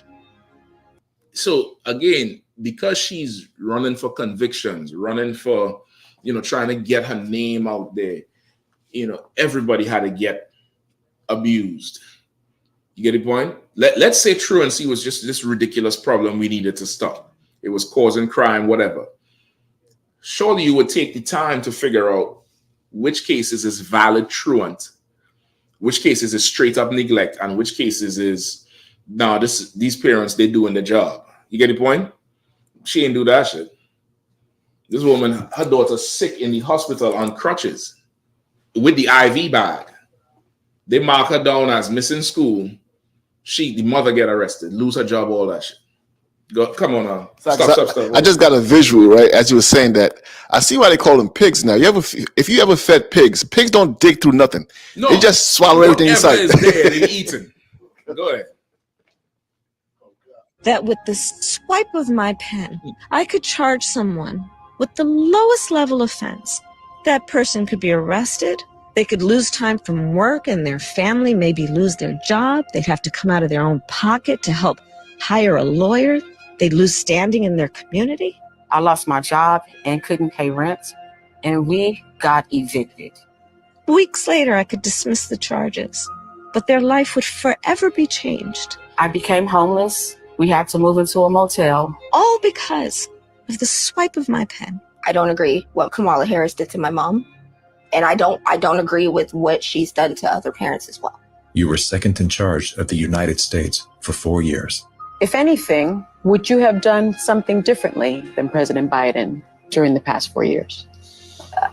There is not a thing that comes to mind in terms of, and I've been a part of most of the decisions that have had impact. Inflation is hitting the highest level in 39 years. A record high number of illegal crossings. Crime's been surging across the nation. Huge spikes in homicide. Could we be heading toward World War III? After 17 years of failed leadership, you are now asking us to trust you as first in charge of our country. I am concerned and focused on big issues. Elementary and middle school truancy is actually a big issue. If we're trying to save the state money, because of truancy, California public schools lose $1.4 billion a year in funding. I want money. They're telling her, well, surely there's bigger issues than truancy. She said, I'm all for the big issues. This, that. She's a viper. She ain't going for, the what's the boat that was in the Baltimore harbor with $1.3 billion of cocaine? Which Chase, who's Chase? Chase and I forget, you could look it up. They ain't going after them. They ain't going after these big rich. Go ahead. Something like Morgan, who's the Morgan people? You're right, it's Morgan somebody and Chase. You get the point? They had $1.3 billion worth of cocaine on a transport ship on the port in Baltimore. No captain, no steward man, nothing. Nobody on the boat. Nobody get prosecuted. The feds just seize everything. Surely that's more serious than truant. Maybe that's the reason you have truancy. Maybe them kids realize the math ain't mathing. What I could do in these 8 hours that I'll be in school, learning about numbers, I could go make some numbers. Maybe that's the reason. But she's saying, yeah, it's a big deal. I'm about the money. California public schools lose $1.4 billion a year in funding. I want money. Get her laugh. Get her old cackly hyena laugh. She's concerned with the money. This is not about justice. This is not about making it right. This is not about making America better. This is not about, the little people. You buy into that mess she talking, you lost. And again, this is not an election class. I'm just showing you the two devils. Trump is no better, but at least you know who the devil is with him. This broad has on a Halloween costume, and she's tricked every one of you. Right. She's tricked you all. She's tricked you all into thinking, it's time to have her in power being a black woman. Michelle Obama is a black woman. Why didn't let Michelle run for office? That would have been the perfect candidate. You would have had a landslide. Trump would have had to invent some shit to stop Michelle Obama. She walk up in there with Barack. Everybody would have liked to see Barack again. If you really wanted to win, you'd have put a real black woman. But you didn't. You hate black people so much, you just tell an East Indian, put a costume on. You just tell her go put a costume or a white woman, whichever one you want, but she ain't black. I can tell you that part. She has the best Halloween costume ever. A heathen pretending to be a black woman. That's all about the money. She doesn't care who she affects, who she destroys, whose life she changes forever. She doesn't care as long as she has the power. Go ahead, Al. It sounds like that devil, that Jewish devil, Cohen. Cohen, the dude that Commander General Hanna was saying he owned all of the music industry and all of the private prisons. When he was on the Drink Champs, getting an interview. Breakfast Club, sir. And they asked him, why would you only hire the people if you're not full of crack and stuff like that? Why would you only hire those type of rappers to talk about it? Mm-hmm. He gave a runaround answer, so he asked him again. And his second answer, he said, I think they put it to him like, would you allow that to be sung to your people? And he said no. Concert. Yep. It's like about me. He ended up saying, because I got to feed my children. Yep. That's what it comes down to. Once you understand that part, you better be able to navigate. You better be able to navigate life. This is all about the money. Go ahead. Also, once you understand that part, you'll also learn to stop hating the victims, stop hating black people. I mean, the Puerto Ricans who are in jail. Like, we look at them like they're the villains, where they're just victims of this vampire. That's it. And okay, without her, okay, and this is another thing. She's so not, fit for power. She's just running her mouth. Just running her mouth, laughing and shit. You can't be in that seat doing that thing. You can't be. You see what's going on in the world? They're launching missiles every day. You think you could just go there and spit whatever comes out your mouth? We'll see some more in the psychology of that type of woman next week. I'm definitely going to go into that, but we could drop that there. You have the video of her talking about she's the first Asian or East Indian woman in politics. If you can't find it, don't worry. We could drop that there. So that's basically a synopsis of Halloween, a brief history of it. You could go into some more. You could do your own research on it. But that's really what you're going to find. And that's what we're celebrating today. And again, just remember, no matter what you get from Walmart or Michael's, Kamala Harris has the best costume on the planet come tomorrow night. All right? Let's get some of them questions. Sir. First question was, Warren, find me I just need a little clip. It's like 10 seconds where the dude asking how does it feel to be the first East Indian senator or whatever it was. This was before. Go ahead. The first question was from Shale O.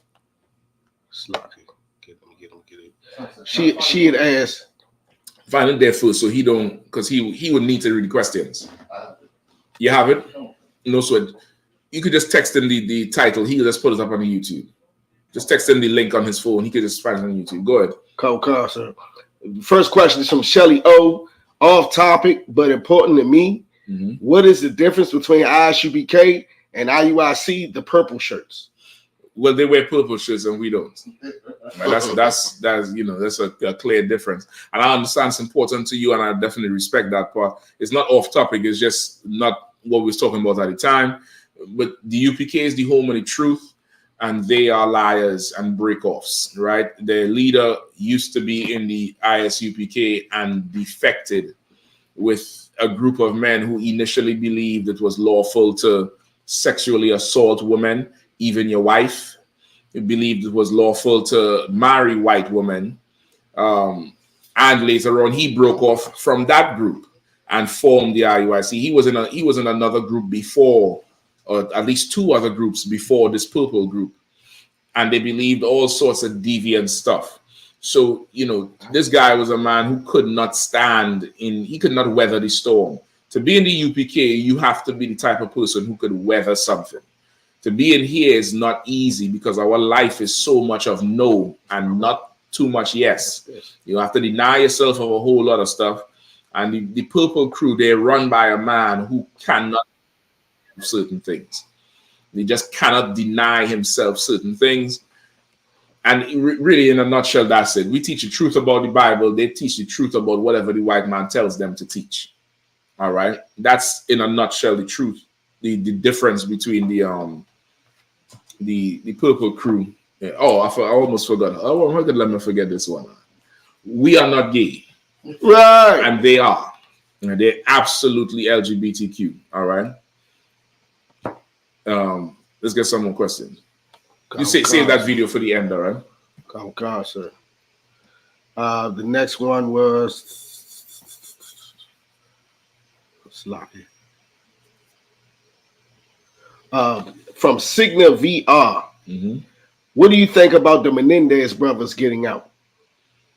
Okay, I don't even know if they're getting out. Is they getting out? I don't even know if they're getting out. Okay, this is what I think. If the Menendez brothers get out, they could just go and burn in them in World War III. That's all.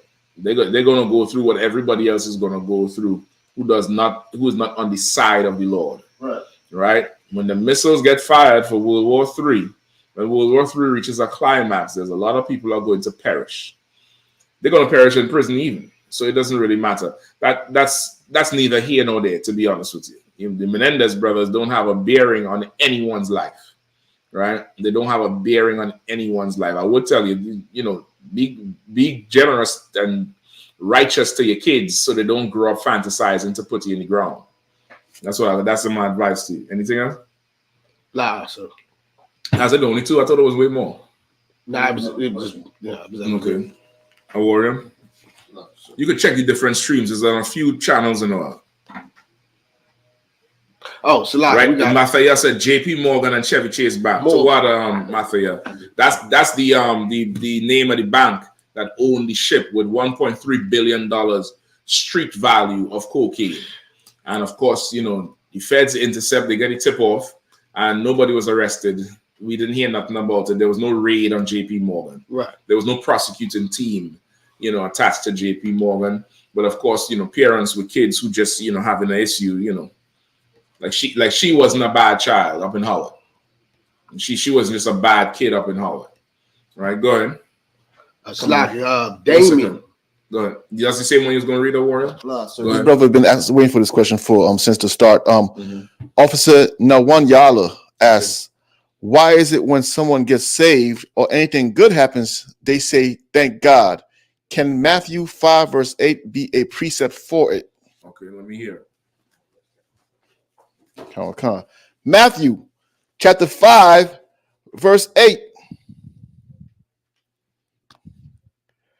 Blessed are the poor in heart, for they shall see God. I don't get what you're saying. Why is it when someone gets saved or anything good happens, they say thank God? Mm-hmm. Can Matthew 5 verse 8 be a precept for it? Okay, I don't understand how this would a precept for what? To support what they're saying or to come up against it? You gotta give me a little bit more, all right? No one, y'all. I'm not really understanding. All right. I'm not fully understanding the what you're saying with it. Let me get another one until he types in. Come across,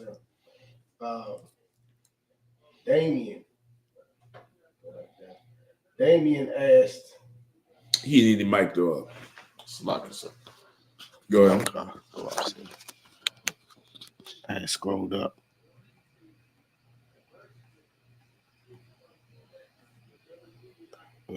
Come on. Damien asks, I have one question.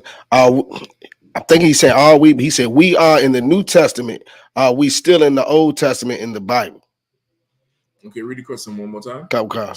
I have one question. We are in the New Testament. Are we still in the Old Testament in the Bible? Okay, I think from what I'm understanding, I mean, let me know if I'm not understanding what you're saying, right? You saying that if we are in the New Testament, are we still in the Old Testament of the Bible?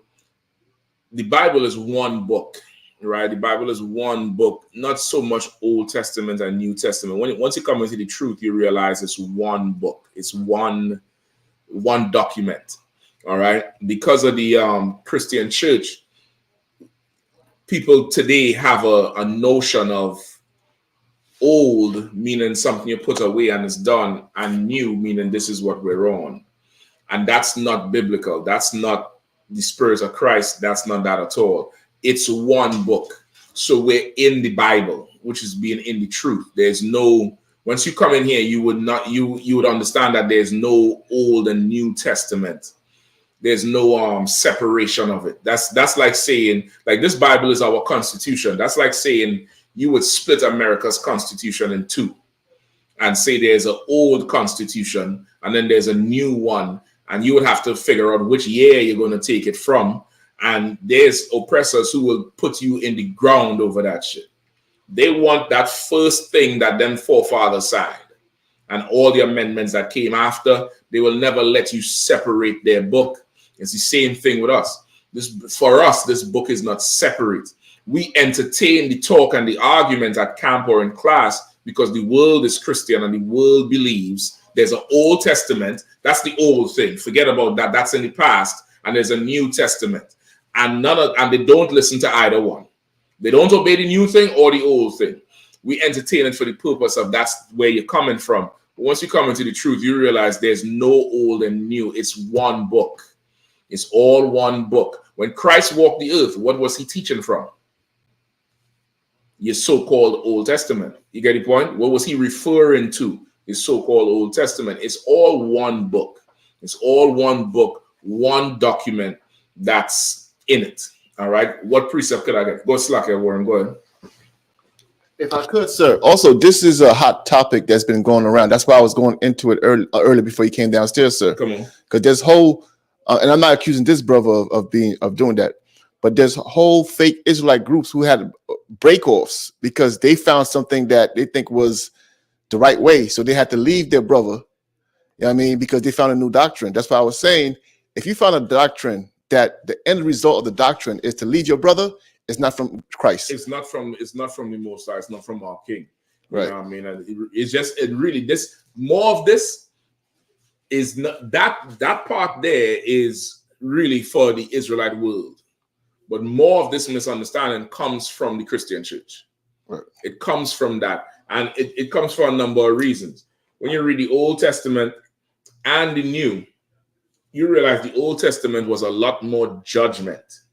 There was a lot more killing, a lot more cutting off heads, a lot more, the end of the law, the brunt of the law, the part of the bat that hit the ball. It ain't the handle of the law, but it's that striking part, the blade of the knife. That's the Old Testament, quote unquote.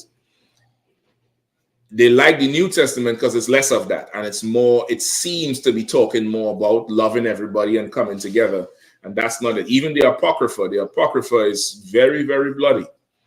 It's very bloody. It's not that type of Christian feel-good thing.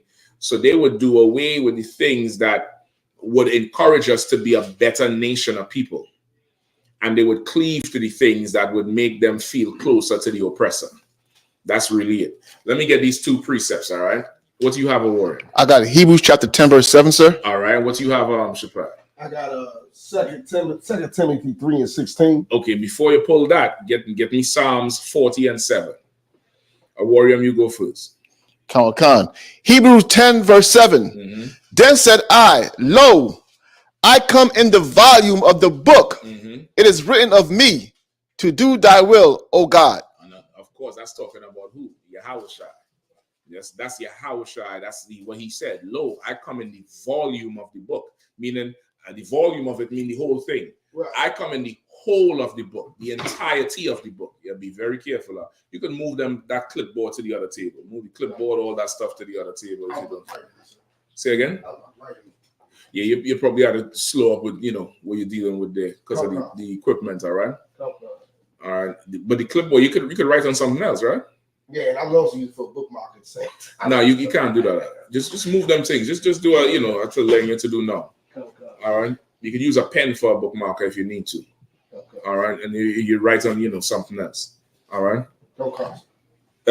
He's saying, lo, I come in the volume of the book, not old and new, not in one part of the book or the other, like the Christians separated. Shapak, give me your precept. Give him the mic, please. Okay. Next time, bookmark your precept and keep opening the one I asked for. Come. You see, I'll have to wait for you to turn. Yours is open. Okay, so what's you giving me? I bookmarked mine. So what are you reading now? Mine. You said give me yours, right? Give me the one you're holding for me. Okay. Just remember rank order and everything. That's all. Okay. So the book of rank order and everything. Book of Psalms, chapter 40. So like it was 40 and what, sir? 40. See what I'm talking about now. Book of Psalms, chapter 40, verse 7. So it wasn't bookmark. I see it to the page. Go ahead, Then said I, lo, I come in the volume of the book. It is written of me. Hold on, that's the same thing. Where is that written? In the book of Psalms, chapter 40, verse 7. In the Old Testament. Where's yours written? Hebrews in the New Testament, sir. It's one book. It's not two different books. It's not two different things. It's one. You say we're in the New Testament. I'm assuming because I can't speak to you to know to get more understanding of your question, but I'm assuming also you're talking about the new covenant the Lord made with us. Give me that in Jeremiah 30, 29, I think, to 31. The new covenant the Lord made with us. That covenant the Lord made with us does not negate the book. In fact, it enhances the book, the entire book. All right? Whoever have it. The book of Jeremiah, chapter 31, verse 31. Behold, the days come, saith the Lord, that I will make a new covenant with the house of Israel and with the house of Judah. Not according to the covenant which I make, which I made with their fathers in the day that I took them by the hand to bring them out of the land of Egypt, which my covenant they break, although I was an husband unto them, saith the Lord. Go ahead. Come, sir. Verse 33. But this shall be the covenant that I will make with the house of Israel after those days, saith the Lord. I will put my law in their inward parts and write it in their hearts, and will be their God, and they shall be my people. You understand? So this enhances the book. This enhances it. When he says, it's not going to be like the old covenant. The old covenant would be you do something wrong, a priest knock at your door to bring you before the council and cut your head off or stone you or cut your hands off. You learn the law by punishment. This new covenant, you're going to learn the law by the Lord breaking your spirit.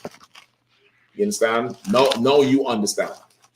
Now you fully get it. You know who has the law in the inward parts? Halle Berry. I saw a picture today. I had to post it. I need to frame that shit. Come on. I seen it. Halle Berry said, child support is extortion. I said, all right, bitch. Then goddamn, it took you long enough, and she only understands it because the oppressor that she married, done took her to court, and the judge sided with the white man, and she pays him child support. Ridiculous child support. I'm talking about monsters ball money child support, losing Isaiah money child support. You get the point? She paid all them old movies child support. You understand? And she said also she believed child support should be what reasonably the child needs. Isn't that what black men been saying forever? Right. But now she understands it. Her spirit is broke. She understands it now. She gets it. That's the law in the inward part. The Lord putting us in a situation where we had to face what He faced. You get the point? We didn't want to obey Him and do what he says, now all our children run amok and we frustrated with them and we want to kick them out of the house. Now you understand it. Now you get it. Now you get it. You don't want to obey him. The Lord in Jeremiah. What's up? We good? Yeah, come cars. Make sure it's plugged up too, the power. Is it too wild? That's why I say don't move too much shit. It's just too much equipment you're dealing with. All right. In Jeremiah 3, it says, look who you have not lain with, and yet I still take you back. The Lord wants you to obey him and have him. That's why he said here, I have been a husband unto you. The Lord takes Israel very personal, like a man would take his rib. He looks at like us as a nation, like his possession. And we decide we want to go worship God by another name, Allah and Buddha and this and that. So no problem. He gives you woman problems, so your woman now whores on you. Now you feel how he feels. Now you understand. Now you get it. You get the point? That's it in your heart. You get the point? That's it in your mind. You're getting a different understanding. In addition to that, he's building a nation. He's building a kingdom that, just like today, nobody has to teach your child Thanksgiving or Christmas or birthdays. They just grow up learning it. It's inside of them. They got the Christmas spirit. Muslims got the Christmas spirit. The Jewish people got the Christmas spirit. The Buddhists got the Christmas spirit. Pan-Africans got the Christmas spirit. They all have it in the inward parts. The Lord is building a kingdom where his spirit and his laws, his statutes, his customs, his holy days are going to be the norm. And it's going to be in us. That's just something that why are you doing this? Well, I always did this. That's what it's going to be. You get the point, a warrior? Come on, sir. I have a precept. Come on, hold on. What you was holding? 2 Timothy. I'm gonna come back to you, all right? Go ahead. Come on. Hosea chapter 1, verse 2. Mm-hmm. And the Lord said to Hosea, go, take unto thee a wife of whoredoms and children of whoredoms, for the land hath committed great whoredom, departing from the Lord. You understand? That's what happened. You get the point? Some Christians who call themselves Israelites use this precept to say you can't go marry prostitutes because the Lord told Hosea go marry a prostitute. That's not what it is. Hosea married a prostitute, and the Lord is teaching him a lesson. You get the point? When I say married a prostitute, a woman in the world, a woman who's less than, virtuous. Go ahead. Sir, because in that time, if Hosea married this woman, right, the whole nation would be laughing at him. But they didn't realize they were laughing at themselves for what they're doing to the Lord. It's the Lord is poetic. He'll turn something around on you, and it'll take you a while to realize you're looking at yourself. So I also was holding Hebrews 8:8 to show that it's in the New Testament as well. Let me get Timothy, then that one. Car, sir. And let's line up the other question if there's any more, please. The book of 2 Timothy, verse 3, chapter 3, verse 16. All scripture is given by inspiration of God and is profitable for doctrine, for reproof, and for correction, for instruction, and in righteousness. I'll take that. That's definitely to wow. You know what I mean? And again, that's saying the whole book is one. Right. Go ahead. Book of Hebrews, chapter 8, verse 8. For finding fault with them, he saith, behold, the days come, saith the Lord, when I will make a new covenant with the house of Israel and with the house of Judah, not according to the covenant that I made with their fathers in the day when I took them by the hand and led them out of the land of Egypt, because they continued not in my covenant. It's like not in my covenant, and I regarded them not, saith the Lord.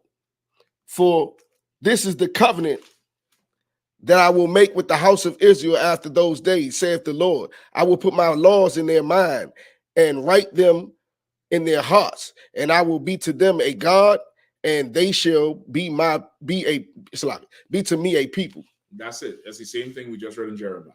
For the most part, there's a little part in the end that's a little different, but it's the same thing. So it's one book. It's not. This is our constitutional document. This is, this is sacred. This is like, the Declaration of Independence that they sign, and everybody go see. That's sacred to us. So it's not. There's no old and new when you come into the truth and start really understanding. To the brother who asked the question, all right, Damien, I think was his name.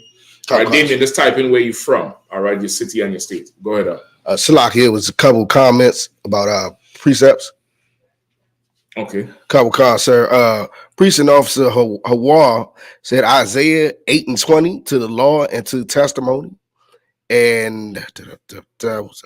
Well, okay, that one is okay. It's good, but somebody who is an Old Testament nut or a New Testament Christian will say that's from the Old Testament, and the law is in the Old Testament, so that negates the New. You have once again, you have to understand the motives of the person you're battling. So I wouldn't use that one. That you're damn near setting yourself up to get cut. You get the point? You're really not getting cut, but to the ignorant, it'll seem like you cut yourself. Right. Go ahead. And Salaki, sir, Mashan Ban Yahawada had Romans 15:4. I was already holding that one. Okay, what does it say? So the book of Romans chapter 15, verse 4. For whatsoever things were written aforetime were written for our learning, that we through patience and comfort of the scriptures might have hope. I'll take that one too, but you still have to do a little explaining. Because that one could sound like even the New Testament is telling you the Old Testament is, it depends on who you're battling. So that one is decent. It'll work with it. But if you could just show them that the New Testament is the old, the old is the new, it's the same thing. Right. There's no separating the book. You get the point? That was it? No sweat. Go ahead. Yeah, the mic. If I could, sir, and the another scripture that you could really pull is the Lord does not change. The Lord does not change. I'll take that. But then they could say, well, that's written in the new, in the old. Whereas it's in the new. You get the point? Right. Like that. What you want to show them is there's no difference in the book. Right. There's absolutely no difference. If you could go pull something in the old, you could pull it in the new. That's where you want to battle. No, I'm not saying this is what Damien asking. He probably genuinely asking what's, are we in one or the other? I don't know. I'm assuming it's a genuine question. But usually you're battling some, some old Jewish, he full of, he learned from the Jewish man and he's, Torah this and Old Testament that. And you're going to have to show him it's one book. You get the point? It's one book. Any more questions? Nah. You sure? You'll check it through and through? Last call for questions, all right? Let me play that video up. Let me get that video. All right, right to the part where Kamala is confessing.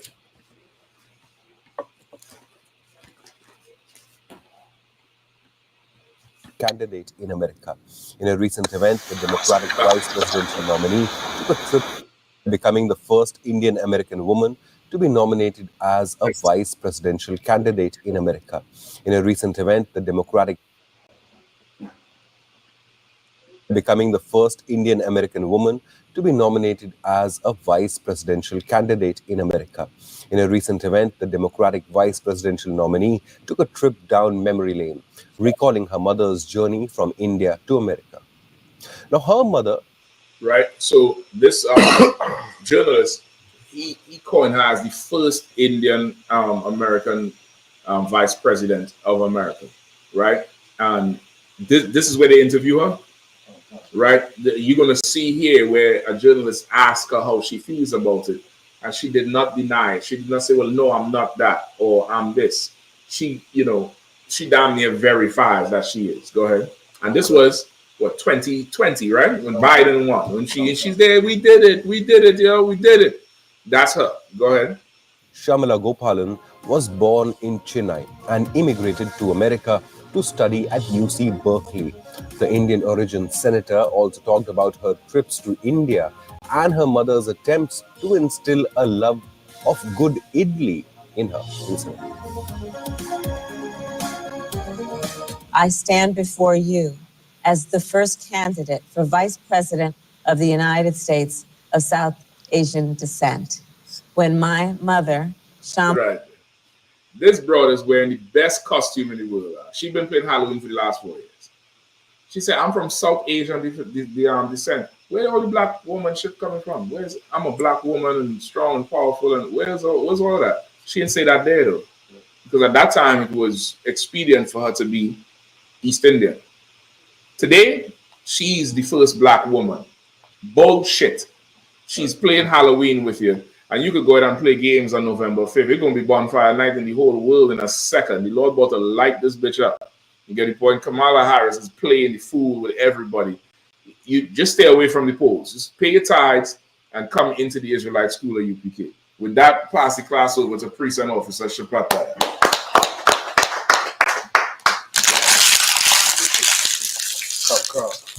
I.S.U.P.K security announcements. We at I.S.U.P.K out of 1 West 125th Street, Harlem, New York, under Commander Jim YAHANNA. New rules for brothers and sisters. Rules for new brothers and sisters. When a new brother and sister comes into the school, they're off limits for 6 months. They're here to be saluted only. They're here to share themselves with the world. After 6 months, the brother or sister has an interest in a particular person. He or she must get permission from the head to speak to a brother or sister. There's another 6 months in which the brother and sister will court each other. After this 6-month period, the brother and sister will get permission from the head to marry. Tithes, which is a commandment. You can find this in the book of Numbers, chapter 18, verse 21. In the book of Malachi, chapter 3, verse 8 through 10. Means 10th in Hebrew and is pronounced ma'ashera. 10% of every penny of any increase the Lord gives you, give to the treasury department or teacher. Priest fund. Free will offering for priests, not mandatory. Whatsoever amount you would like to give. Upcoming holy convocation. Dedication. The feast of the dedication, Hanukkah. The 25th day of the 9th month by the Salaki. We didn't do the closing of the tabernacle, right? Come concert. Salaki. Feast of Tabernacles, 15th day of the 7th month for 8 days. We're going to celebrate the closing of the Feast of Tabernacles, Tuesday, the 24th of October, 2024. You can find this in the book of Leviticus, chapter 23, verse 34 through 44. On October 24th. Yeah, that's what I said. Tuesday, 24th October. So It passed already. This next one. Oh, so Salaki. So like I said before, Feast of the Dedication, Hanukkah, is the next upcoming holy convocation. 25th day of the 9th month by the space of 8 days. That's the Wednesday, the 25th of December, 2024, for 8 days. You can find this in the book of 1 Maccabees, chapter 4, verse 52 through 61. Also, we right here in the middle of the down south Austin cookout. It ends on November 3rd. If you can get there, go ahead and get there. Pretty sure they're having a ball right now. We're gonna hear all about it. Anything you want to add, sir? Salaki. Then also we got the Lord's 56th annual Passover coming up April 12th in Atlanta, Georgia. It'll be a whole week long of events. You know what I'm saying? Make sure you book your hotels and get your travel arrangements together. You know what I'm saying? It's always going to be a great time at the Passover, and that is a commandment. Also, don't forget to pay your tithes. If I may, sir, you got anything else you want to add? You talk about Austin?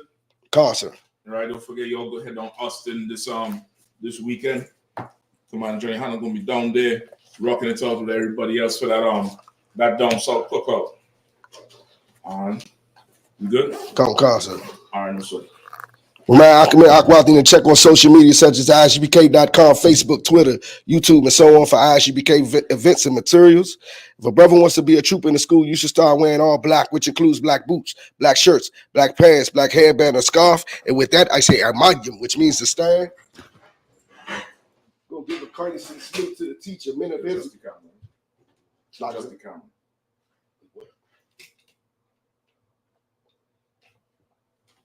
Go ahead. Come. We'll give a courtesy salute to the teacher, men of Israel. My Shabbat, Imagine, Barak, Yahanna, Shimi Al-Shah, Brakatah. Yahanna, Shimi Al-Shah, Brakatah. Yahamatah, Saw, which means to turn, since you may stand, and Imagine. We'll give a courtesy salute to the sister, men of Israel. My Shabbat, Imagine, Barak, Yahanna, Shimi Al-Shah. Yahamatah, class dismissed. Pay the tithes. Play it a couple times, right? Okay. You can just pull everybody out of it. Okay.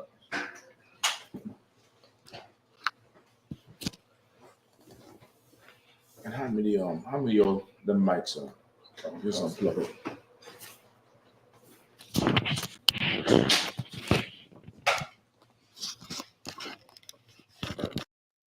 Hey, listen, brothers and sisters, man. If you like what you hear, hit the subscribe button, man. Subscribe to this channel. And also, please go to ISUPK.com and pay your tithe. Drop me some cash so we can move around this planet like we need to, man, and do the things we need to do. Everyone west. Everyone west. Everyone west. Hey, listen, brothers and sisters, man. If you like what you hear, hit the subscribe button, man. Subscribe to this channel. And also, please go to ISUPK.com and pay your tithe. Drop me some cash so we can move around this planet like we need to, man, and do the things we need to do. Everyone west. Everyone west. Everyone west.